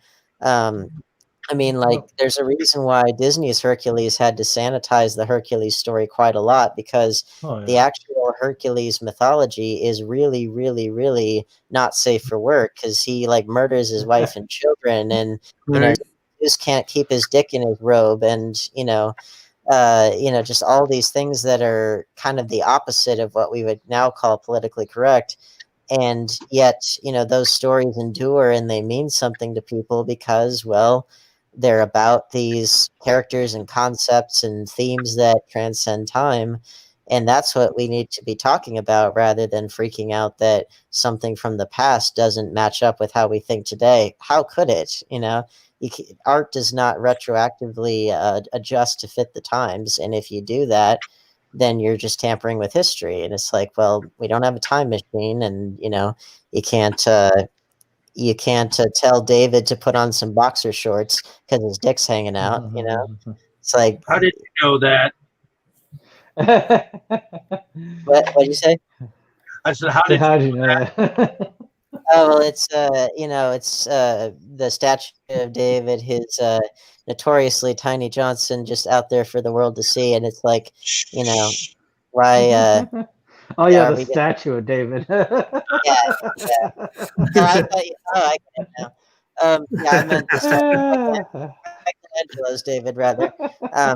But it's like, because I mean, The Simpsons. Speaking of The Simpsons, and I still got to catch up on The Simpsons, but I know for a fact one of the episodes did was where they basically called attention to the fact that Marge and the other mothers around the area, they basically trying to get Itchy and Scratchy taken off the air, and then it becomes overly sanitized, and the kids don't want to watch it anymore, and so then they actually go outside and they start playing outside like kids used to do before television. And then, then the movement starts to get out of hand, and then they want to send the statue of David, and Marge is like, no, it's a work of art. But it's like, well, okay, but who draws that line?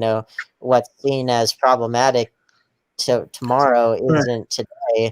And the standards seem to be chosen, at least as far as I can see. The standards seem to be chosen largely at random and enforced at random, and it would be one thing if they had some kind of logic to it, and if the standards were enforced consistently, that would be one thing, but they never are, and I think that's part of why it pisses me off so much. On top of course, just being a filmmaker myself and hating the precedent that it sets. And apparently, this was like relatively recently, but apparently there was this this professor that was trying to argue in like a written online essay that got some notoriety, but I don't think it ever caused like a wildfire like other things have. But this person was basically trying to argue that Alien and Predator are somehow racist. Oh yeah, like because that they alien represent like the alien represents a black woman and the predator represents a Jamaican black man with dreads. Exactly. So it's like, well, okay, so it got further than I thought because you've heard of it. But like, it's like I remembered hearing that and I was like, you have got to be fucking kidding me.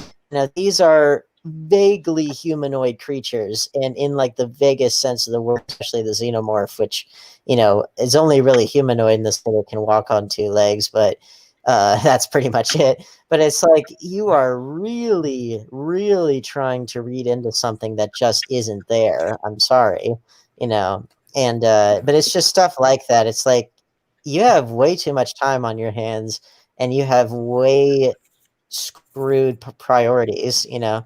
Skewed priorities where you don't really know what is important in the world, that you're choosing to find problems that simply aren't there. And I'm sorry, but it's like if that's what is driving us apart, and if that is the new battlegrounds that people want to they want to draw that battle line and fight over this piece of turf, that really it's like I can't remember what it was, but it was basically in Hamlet, talking about landless resolutes and marching Fortinbras' troops over land that really has no value, and yet they're willing to do it. If the land's worthless, then why bother? And in this case, I think we're getting a lot of battles fought over land that is not fertile. One thing I wanted to do before we wrapped up is I did want to cover one more area, and I wanted Dave to lead us off on this because both Dave and Dane know the subject quite well. I haven't heard much from Dave, so I'd rather start off with him.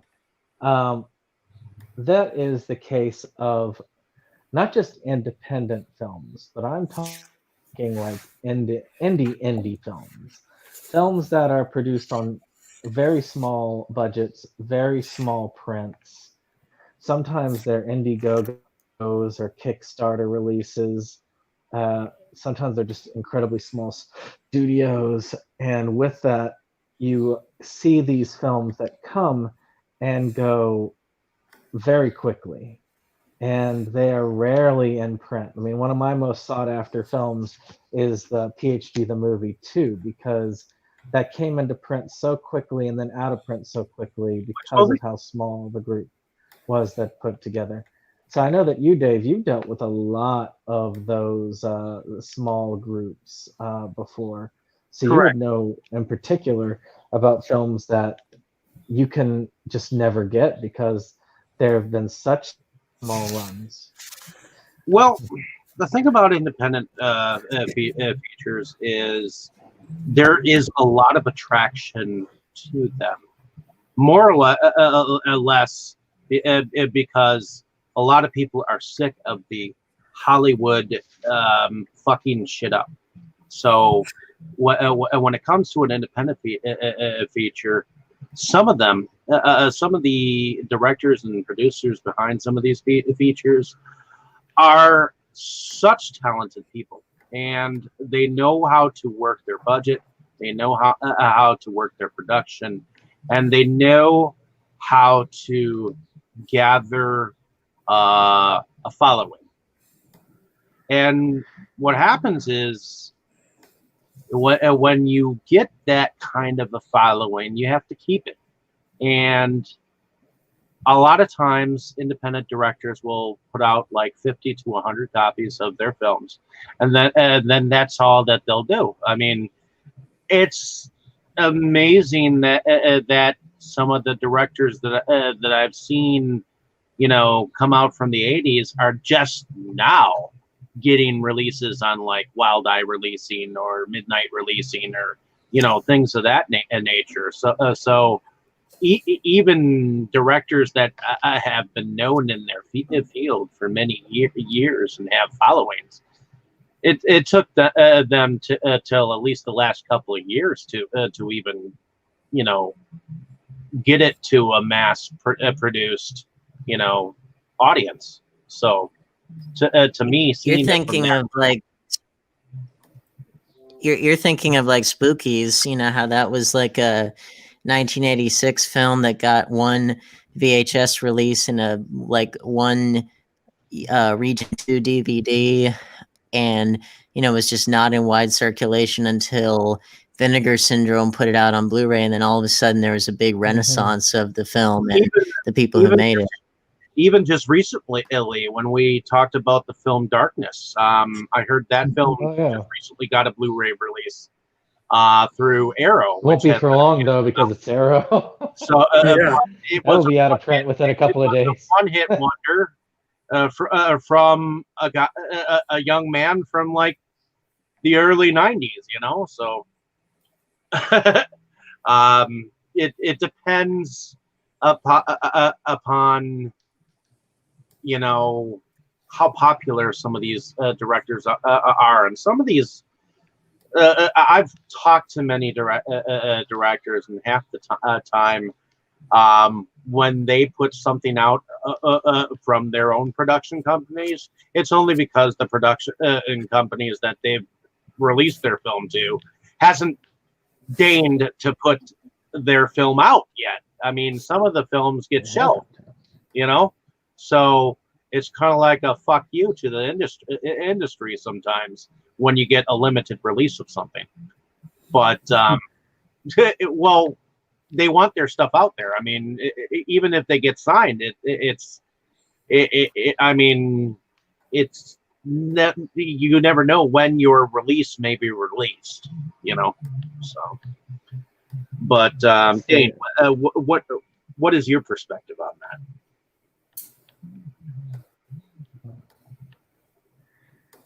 I was gonna say some of your films, like Dark Web Mystery Box, or what was that one? I didn't know who you were asking.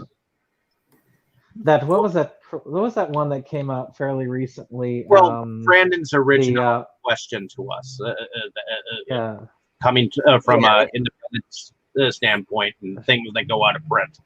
I didn't know if you were addressing me or what. Yeah, I mean, I think it just depends because, like, for example, Dark Web Mystery Box, that was printed, I believe, on demand from the people who made it, through Mort House. So that's different than, say, some of the, like, there's one that I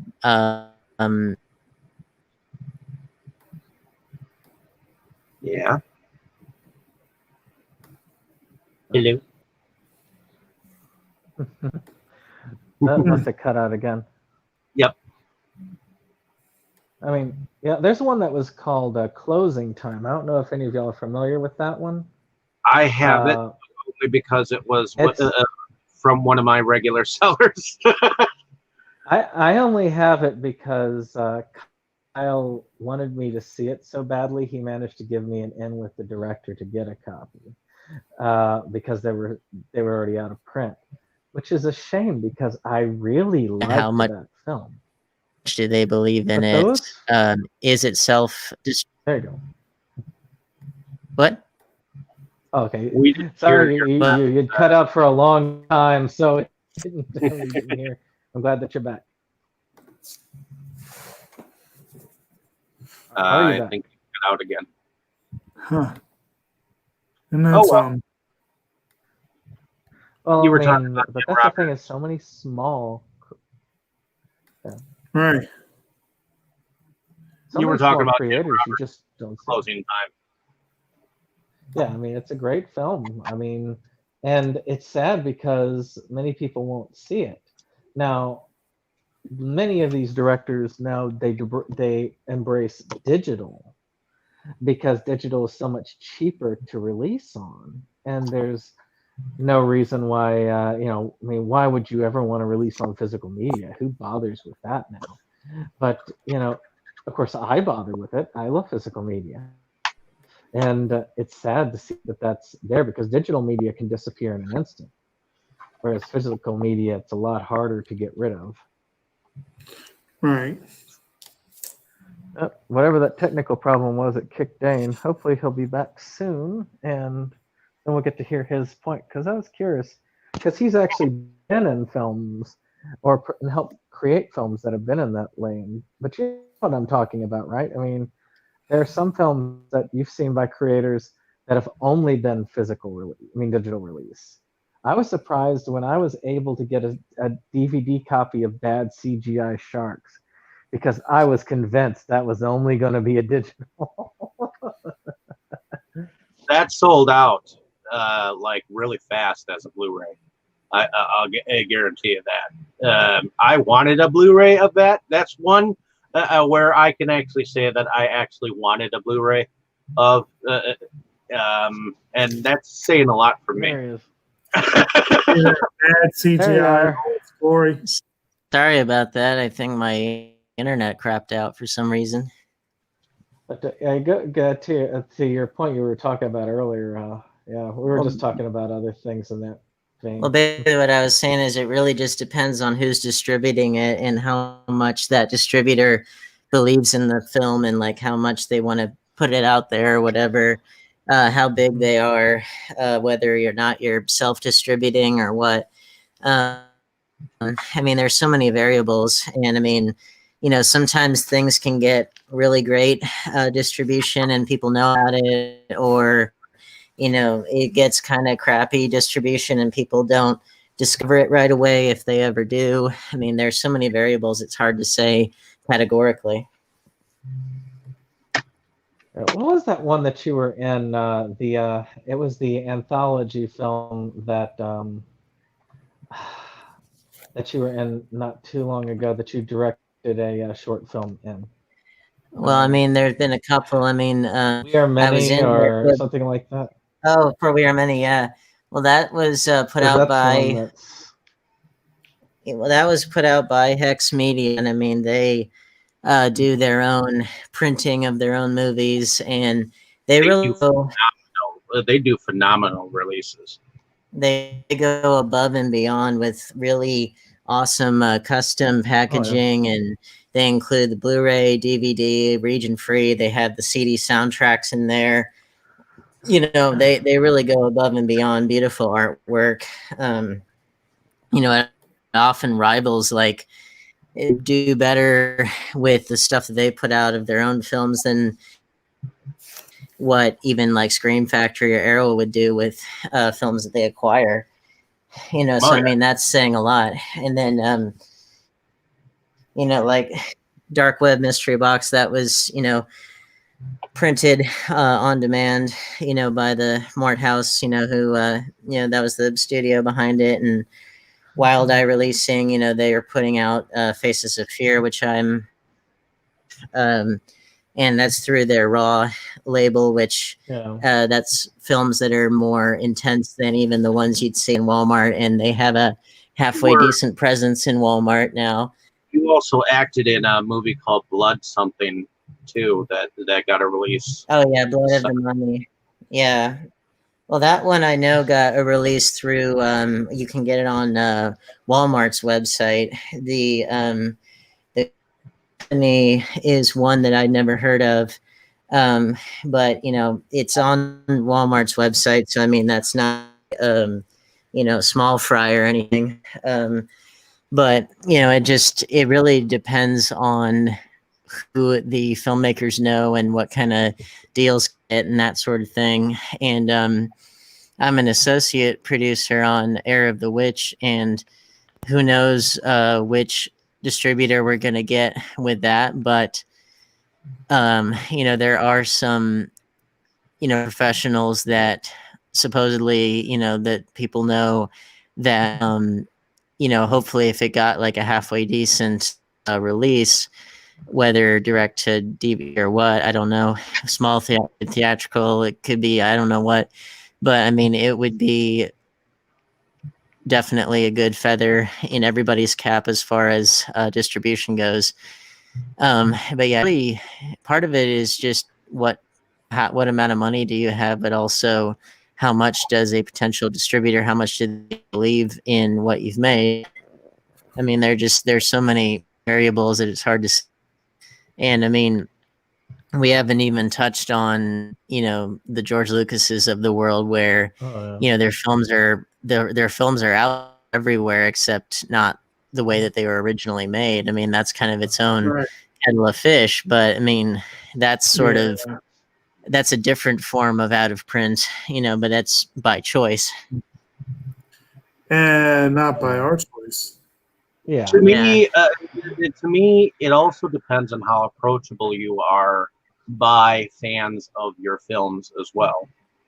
How like if even like some Joe Schmo can buy the film and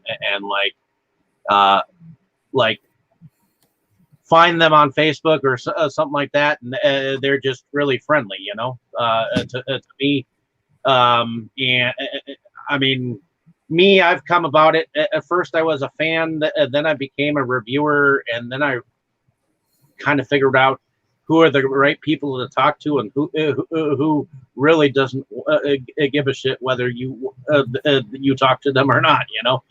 So it's Conan O'Brien when he was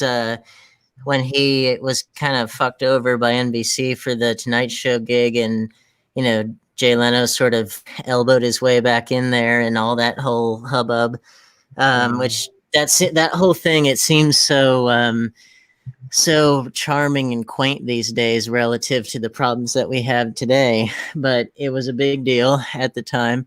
And I remembered his farewell speech, which was brief, but it was, you know, it was one of those things where my mom showed it to me and I didn't want to I didn't want to accept the value that it had to give at the time, but it was something that never really left me. But it was where he was basically saying that if you are kind and you work really, really hard, the most amazing things will happen to you. And, that he thinks that cynicism is an extremely unattractive quality in a person. And, and I would agree with that. I mean, what I would define as cynicism is different than necessarily pessimism or skepticism. I think when you're full blown cynical, then not only are you skeptical and somewhat mystic, but it's like beyond reason and it's about everything.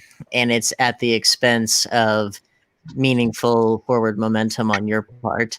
Because, there's nothing wrong with progressing with full knowledge that a lot of things in life are not fair or are stacked against you in whatever way, because that's just being realistic. But you also, that gives you no excuse to be cruel or to manipulate people or whatever. It's like if you're honest and kind and you are persistent, and the most amazing things will happen to you. And I've certainly tried to live by that as best as I can. And I wouldn't be having these opportunities that I'm having without having done that and without having met really good people like you guys and others people that I've met that have all allowed me to continue to progress. And it's something that karma or justice, or however you want to say it, I do think that in so many ways that it does exist, that you generally get out of life what you put into it, and that for better or for worse. And that comes down to, whatever you're trying to do. And especially if you're an indie person trying to distribute your film, if people like you and like working with you and they have no like major qualms with you, if you're not a diva, you're not a, somebody that is difficult to get along with, and it's like, well, why wouldn't people want to help you? Because people do often look out for themselves, but at the same time, like if you project that sincerity and you also back it up with helping them out because it's the right thing to do, then it's like, well, I think most people do kind of get that hint as far as, well, there's no reason why not to help this person because they're genuinely good. Well, I wanted to ask, I don't know if any of y'all have done this before. I know I haven't.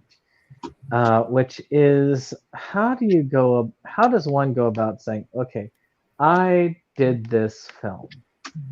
I know the route that people tend to go from taking a film, like, I've got a film, I want it distributed, I'll put it on Prime. That part I know fairly well because I've talked with people about that.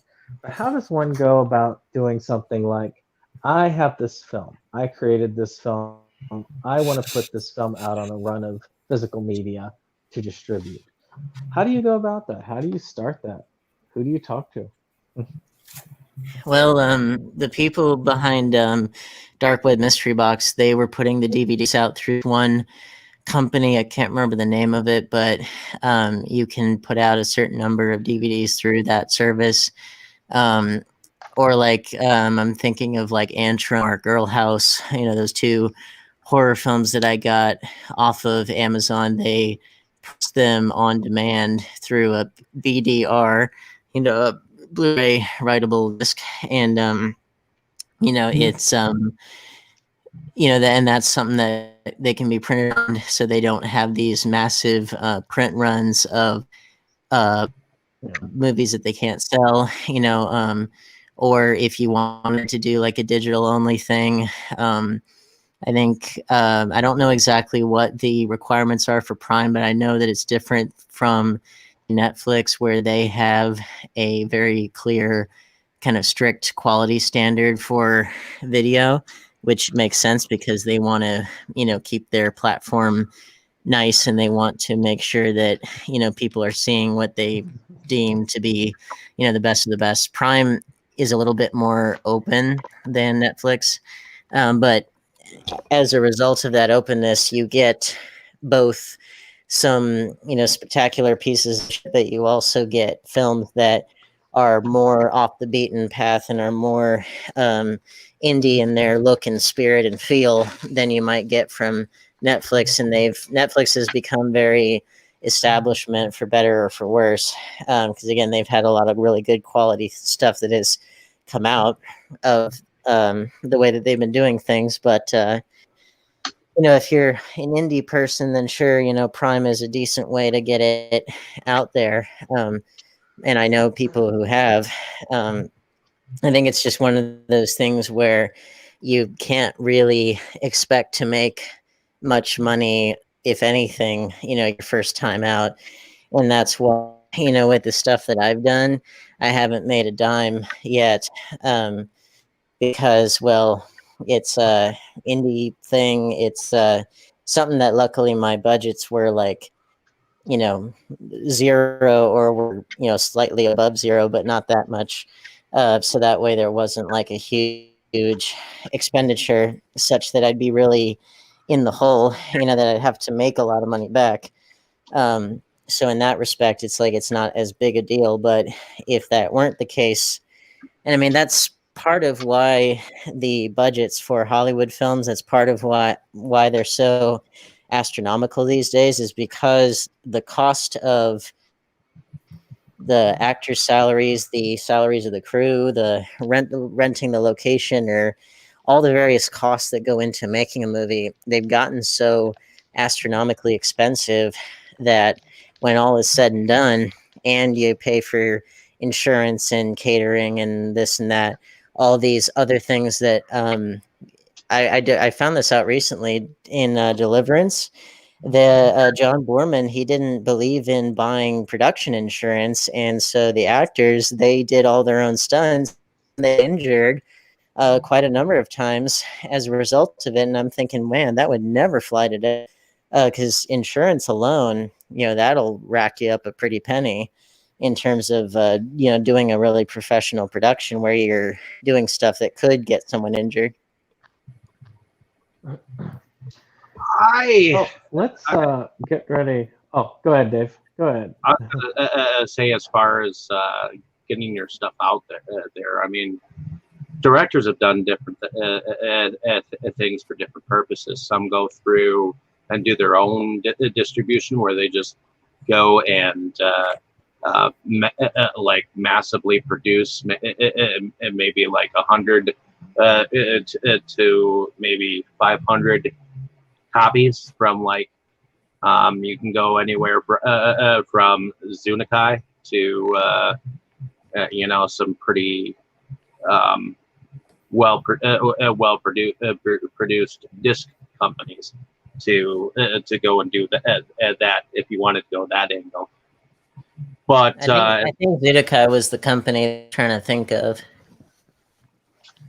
Yeah, that's one of them. But I know that there are several that are out there. I know Myrta, the Tales of Terror, they went through someone else, and they were originally supposed to come out on one of the bigger companies, but I think he did a run of copies made by himself because he got sick of waiting. Yeah. So. Well, that's a downside of going through like a more conventional distributor, is that you do have to wait for whatever opening in their release calendar they've allotted for the film. So, I mean, it could be more or less, the DVD release, it could be more or less done and ready to go, but they have that slot on the calendar, and so you just have to wait until it's done. But I mean, those are the kind of the practical realities of getting something out there that, is put out by a company that expects to make something of a profit from this thing. So they have to, just do what every business does. And that's just part of it. But as far as like other ways of getting out there, I mean, the ones that we haven't really touched on that are very valuable in their own right are, well, festivals for getting things discovered, as well as the American film market, which I know people who've gone there to get and horror conventions too. I mean, yeah, that too. And So- sometimes they have somewhat of a combination of all three, where they'll have a festival component and people that are around, that are distributors or whatever.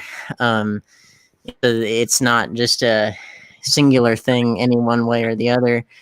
Or people know people, and you get in the right doors, and there are some people who will, their film will be straight to Blu-ray through like Scream Factory, because they put out a lot of those IFC midnight releases, and those are not classics by any means because they haven't been around long enough, but those filmmakers were able to get into those doors, and so their presence is out there through this prestige name. Or like Shudder, a lot of their original content was on their platform for a good while, and then now they've had their first rounds of Blu-ray and DVD releases for their originals, which is pretty cool.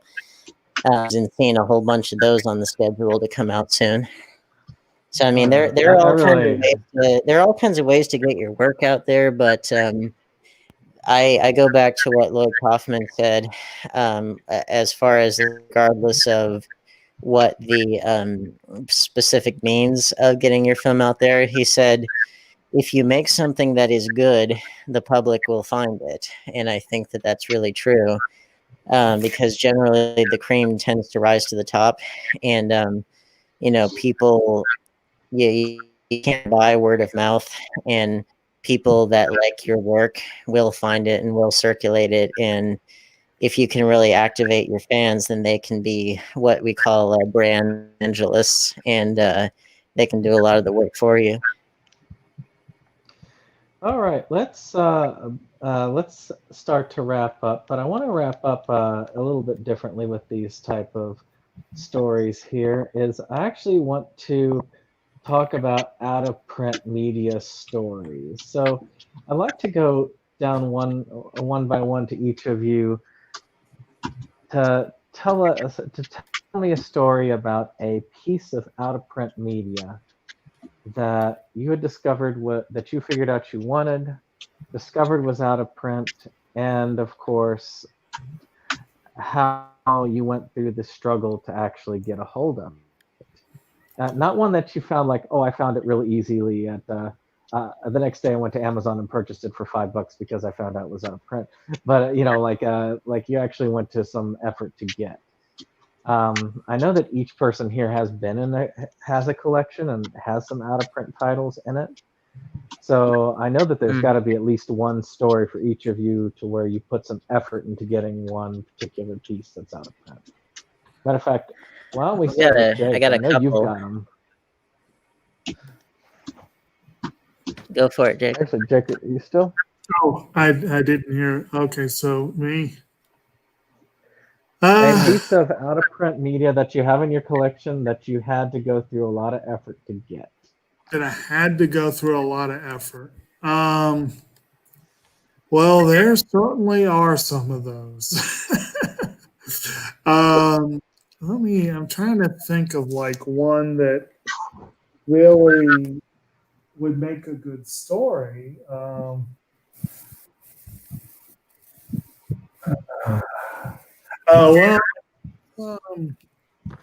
guess some of the if you watch this channel, that we were arranging up to do a great big NIS retrospective, and didn't quite get to finish that project. We'll hopefully get back to it eventually. But there remain 2 items of their collection, their catalog, that I still need to get.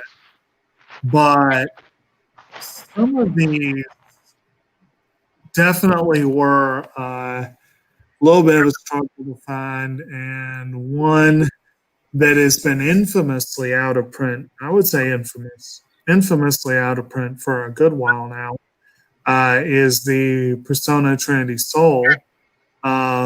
That one also has the distinct disadvantage of being one of their more lackluster titles they've released. So it's both out of print, and you don't want to spend a whole heck of a lot on it, but you have to. But that was one that I managed, fortunately, to. And there were a few NES titles, but that was one of the ones where eBay can be a wondrous thing for this sometimes. But that was one that did require a great deal of searching and patience before I finally snagged copies. And it's 2 volumes, which is even worse. But yeah. So, and I'll throw one out just as another example of one of a hunt, which was finally getting, and even though it's the Australian version, which, by the way, you don't find that very often either, finally having a complete collection of the original dub of Sailor Moon. Yeah. Because I had the original dub on a bootleg for a long time, but I really don't want to have bootleg editions in my collection if I can help it. Not when there's a legit item out there. So I was able to track out through different sellers to various people who I was able to finally get those first 2 seasons on individuals. And those were really hard. They were actually almost rarer than the American releases. But to be able to finally get those in my collection, hunting them down, talking to various people on different selling sites, chasing leads, it took years to get to that particular one, and that really, to me, was a huge one. How about you, Dane? You said you had one?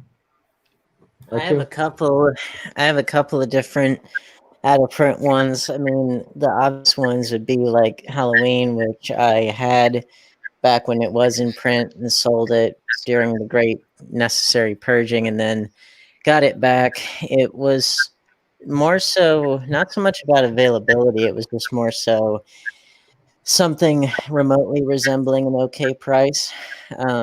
And same with the original Friday the 13th set put out by Paramount and Warner Brothers. Had it in when it was in print, and then sold it and got it back only to sell it again when the factory set came out. But I think in terms of the Clown House one, that was more of like a lucky find rather than me actively searching for it. But one that I did search for that was rather arduous was the fully uncut version of a Serbian film, which I've still not been able to find. That one Blu-ray release that David has that is it's like a Scandinavian release. It's the only Blu-ray release that has the English subtitles, but it's super, super hard to find, and I still haven't been able to find it. But I managed to find a DVD of the uncut version of a Serbian film. One copy of which popped up on Amazon one day. It was $80, and it was the most expensive DVD I've ever bought. But it was worth it because it was the only one that I saw, and I still haven't seen another one since then. And I looked for it on eBay, I looked for it on Amazon, I looked for it on as many other third-party sites as I could. Couldn't find it. Even the 103-minute version, not 104, but the 103-minute version, even that is pretty hard to find now, and it kind of goes in and out of print at random times through, I guess it's Invincible Pictures. But yeah, the availability of that is it fluctuates pretty randomly, even with the 1 minute shorter version. But yeah, I was very able to have found the fully uncut DVD of that, which, again, the fully uncut movie has never been released on Blu-ray. It's only that Scandinavian release has the English subtitles. There are other more accessible versions of the fully uncut version, but they don't have English subs. So yeah, that one I think is one of my proudest ones, just because it had so much concerted effort behind it. The other ones were sort of, finding it at a somewhat reasonable price or just a lucky find. Mhm. Yeah, I gotta say as a shout out that Dustin actually did help me find my copy of the Halloween box set, and for a pretty good price. So I was actually, and it wasn't like he wasn't selling it to me. He actually helped me find hook up with some sellers that were able to get me a cheap price, which I was surprised at. So that was a so sometimes it's people that you know. Um, so how about you, Dave? Can you think of like an out of print title that you hunted down and you were able to I pick would out like a wild beast?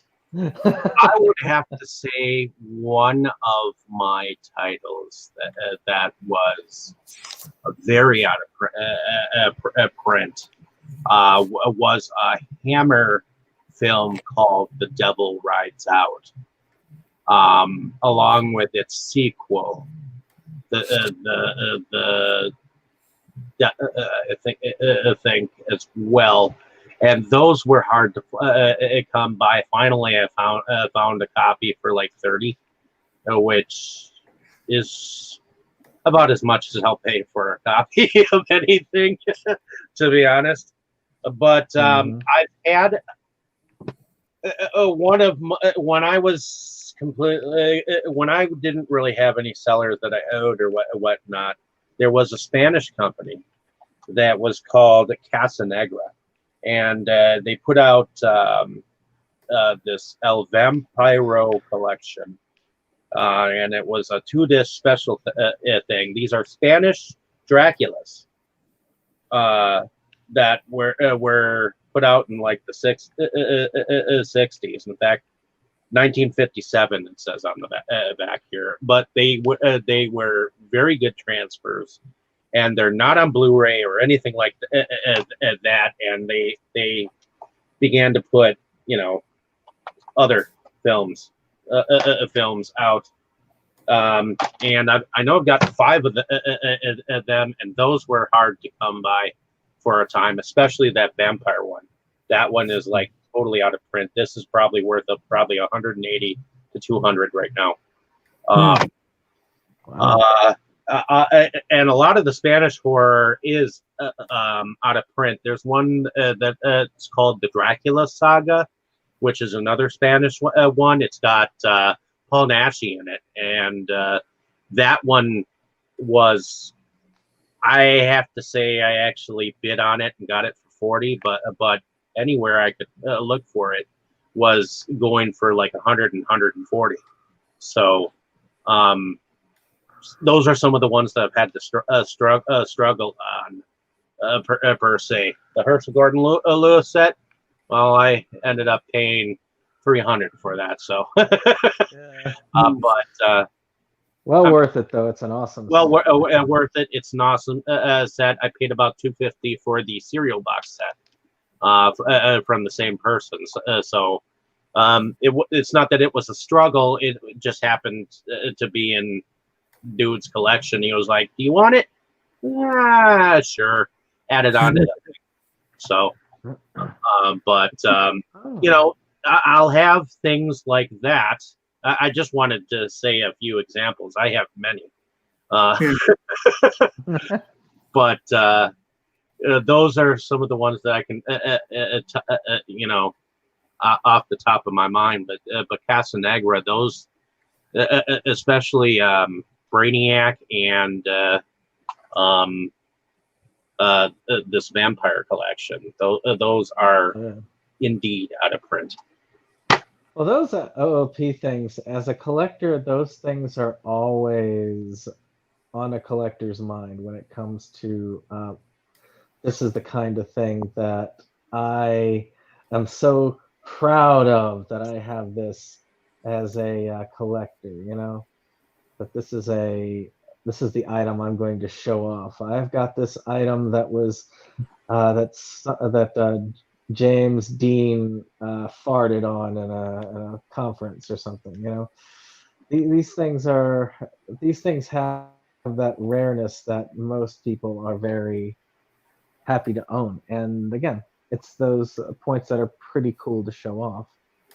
Mm-hmm. So with that being said, why don't we go ahead and do some final words? I'll just take it to each of you to say a little bit about yourself and drop us a hint as to where you get where you tend to do most of your out of print hunting. Why don't we start with you, Dave? Tell us a little bit about yourself.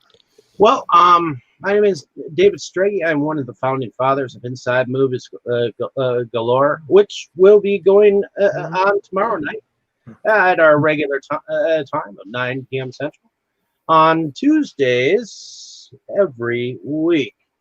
We never seem to stop our journey.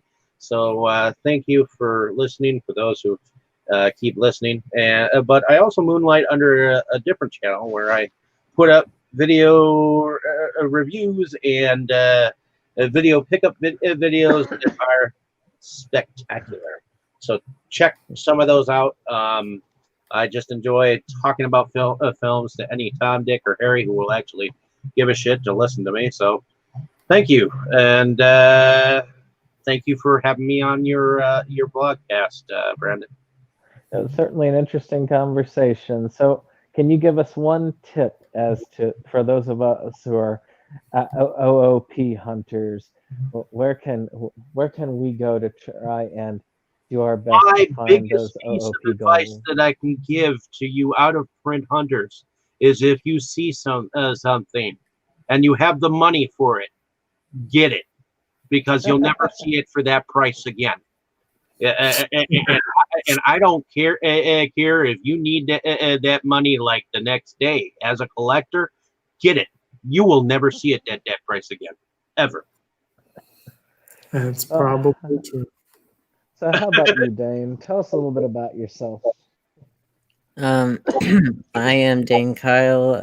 I go by Dane Damerung on YouTube for my YouTube show called Blu-ray Views on a channel called Indie Horror Film Creative, and I am going to start up indie horror, a no money film school. I'm going to start that up in the form, just to kind of get my feet wet, in the form of doing some commentary tracks for some horror films that I know really well, and just being able to talk about them in terms of filmmaking and different things that people can learn about them in terms of the different aspects of filmmaking, acting, and cinematography and score and things like that.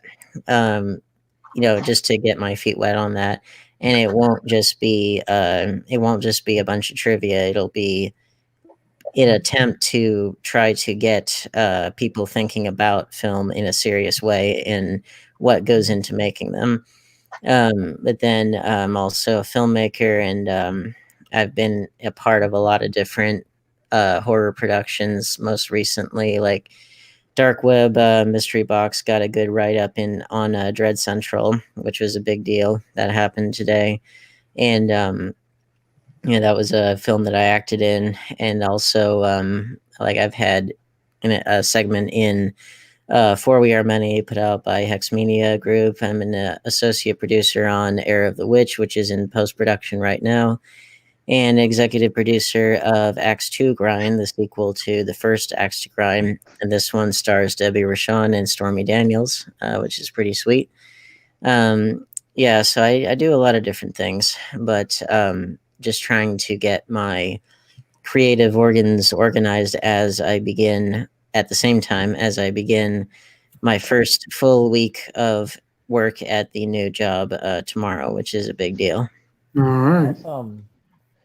So, what tip would you give to those would-be OOP hunters out there? Well, the source that I always go to as far as determining what is in print or not, or what things we're going for more than likely, or what the release status is, good place to start is Blu-ray.com, because there you can determine, because they always link to the Amazon pages, and from there you can usually determine pretty quickly, based on what it's going for, you can determine the status of it being in print or whatever. But I recommend Blu-ray.com first, just because from there you will be you'll be able to know if, like, let's say if it came with a slipcover and you didn't necessarily know that it did.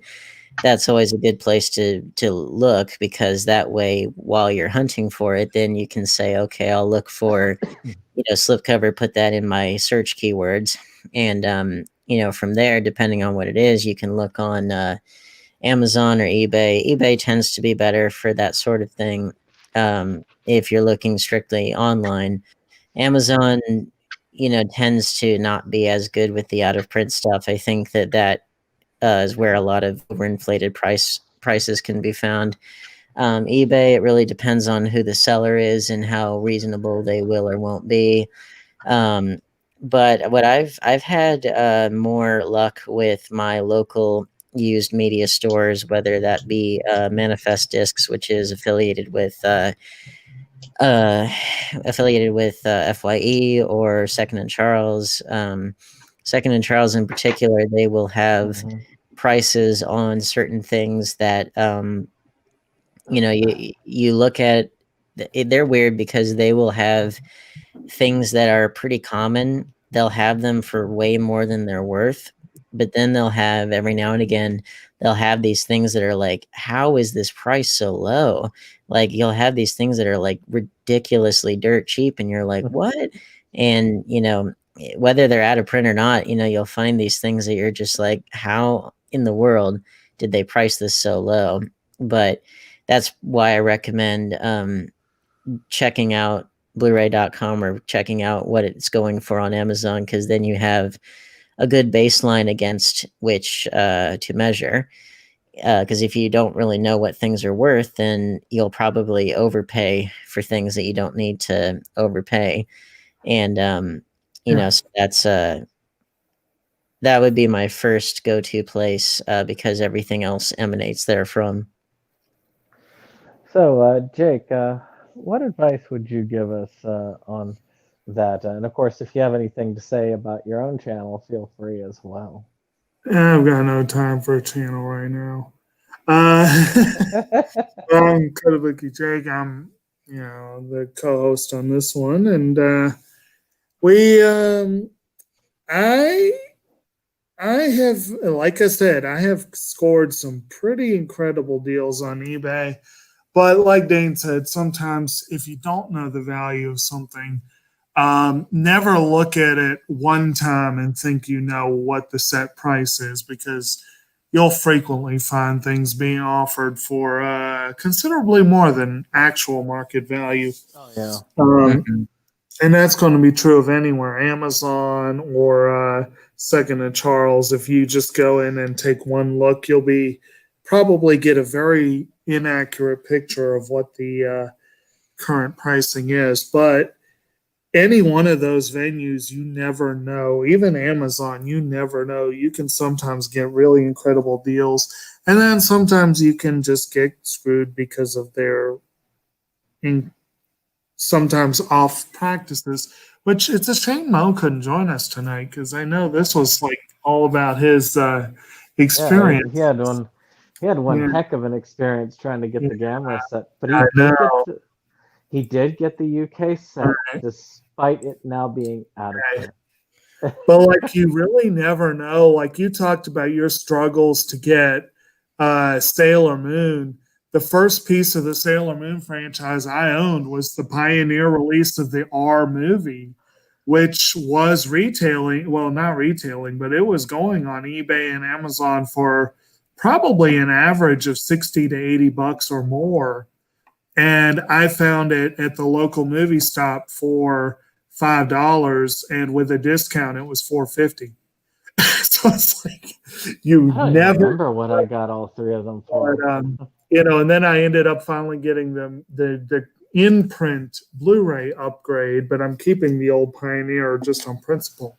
Oh yeah. But sometimes you get sometimes you get really good deals just by being patient. Sometimes you get really good deals just by being lucky. And then sometimes patience is not a virtue, and you find yourself in the position where I'm in right now with the K-On! Special Edition collection, which is out of print and Who knows if I'll be able to get that for anything approaching a reasonable price. But another thing that can happen is sometimes if you look for like on eBay or something, sometimes you'll see lots of movies, like a collection of them that someone's selling, and sometimes people don't necessarily know what they have, or what I've found is you'll find these sellers that they allow you to pick from their stock, and sometimes you can find some good ones in there, or another good one I'd say is don't be afraid of Canadian Blu-rays, assuming that you want to stay in region 1 and you don't want to think about like, oh, what else is going on in region 2 or whatever. But that can really help open up your horizons as far as what all is available and in what form. Another thing that's fun that I like to do is when I look at someone on eBay, I'll check their other listings. Sometimes you will find people who put up a whole lot of rare and out of print stuff all at once. And if they're willing to combine shipping, then that's even better, Yeah, that can really help. I mean, I think not just Canadian Blu-rays on eBay, but if you look at Canadian Amazon, sometimes they'll have things for a more reasonable price. Like I got my really out of print edition of Once Upon a Time in the West, the one that comes with the vinyl record and all the goodies and stuff like that, was going for ridiculous money, because I guess they only had a limited print run or something, but it was going for a lot. But I managed to find it on the Canadian Amazon store for a decent price, and because the Canadian dollar is, it's not as strong of a currency as the US dollar, you can get things for less money, for fewer US dollars. And, so that can be a good thing. The only thing is that they'll often get you on the shipping. But even then, the cost with the shipping will often be lower than the cost that you would find it in America. And so that would be another avenue. Or if you're like me with the slipcovers, what you can do is if that matters to you, then you can specifically look for it. Or if it's something that you have in the collection already, or you want to have it in there or whatever, you can always look for the slipcover separately, or at a later date, and then combine the two. And that can be a good way to do it as well. And I've actually discovered some websites that are specifically dedicated to slipcovers that are hard to find. So, that can be good too. Or I think just persistence is the key no matter what, because you look for long and hard enough, and things will you can usually find things that you're looking for. And like I found the version of Brawl in Cell Block 99, the 4K of it. I found it with the slip, which the slip is like ridiculously out of print now. And just depends on what your desire relative to your willingness to spend and how much and all that. There's kind of a formula in your own head that you have to calculate out. Right. Well, my advice that I would give is a combination of Dave's and some of the other advice there. A lot of it is DVDs is almost like DVD and movie releases. It's almost like the stock market when it comes to present. You have to do a little bit of research. You got to understand it, and even then, the research doesn't always pay off.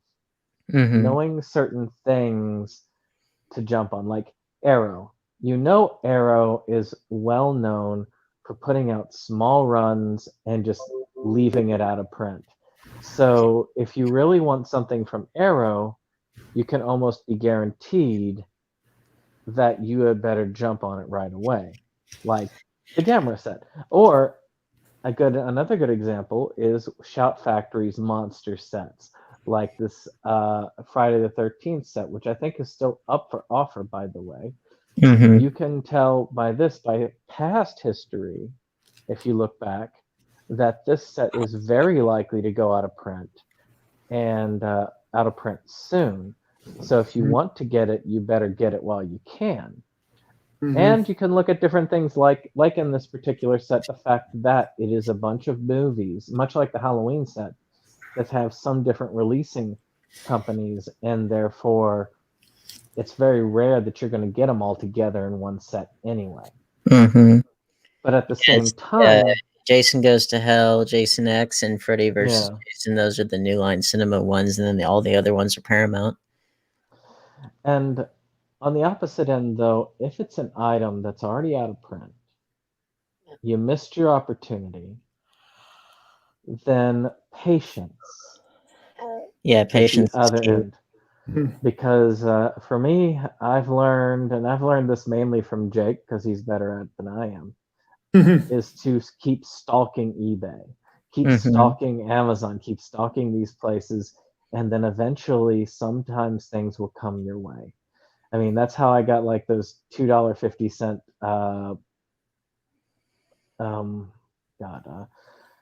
little what was it?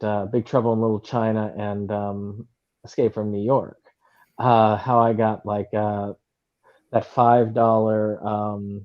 Well, that was luck actually. That $5 Beck set that's behind me. Right. You know, sometimes if you keep looking, if you've got what you want in mind, you keep looking at the thrift stores, you keep looking at the Second and Charles, which we also have in our city too. Right. And keep looking on the sites, you will eventually find what you're looking for. And on that note, this is SeptumSin of. Oh, sorry. The one. Let's go ahead and wrap up. We're already at 3 hours.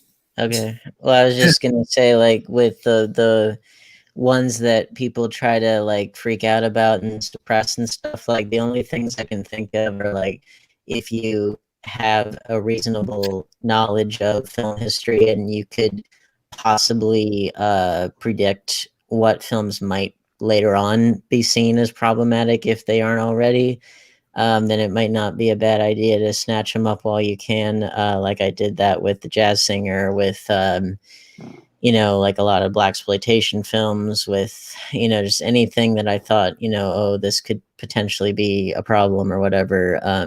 Yeah, if you have a decent enough knowledge of film history to be able to make some reasonable guesses on that front, then not a bad idea to preemptively make sure that you have them in your collection.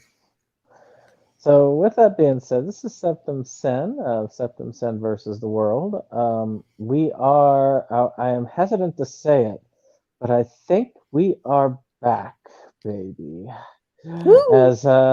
Because we've got the room together.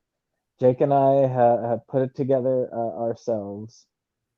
So if I can somehow, through this next week, find my videotaping equipment in the piles of rubbish and stuff that we had to get out of the way, I've got a filming location already. The filming location's already up and about. It's just finding that camera and the lighting, and we should be back in business next week. But that being said, new releases is going to be delayed because of all of the rush and work that I had to do to try and get this set up in the first place.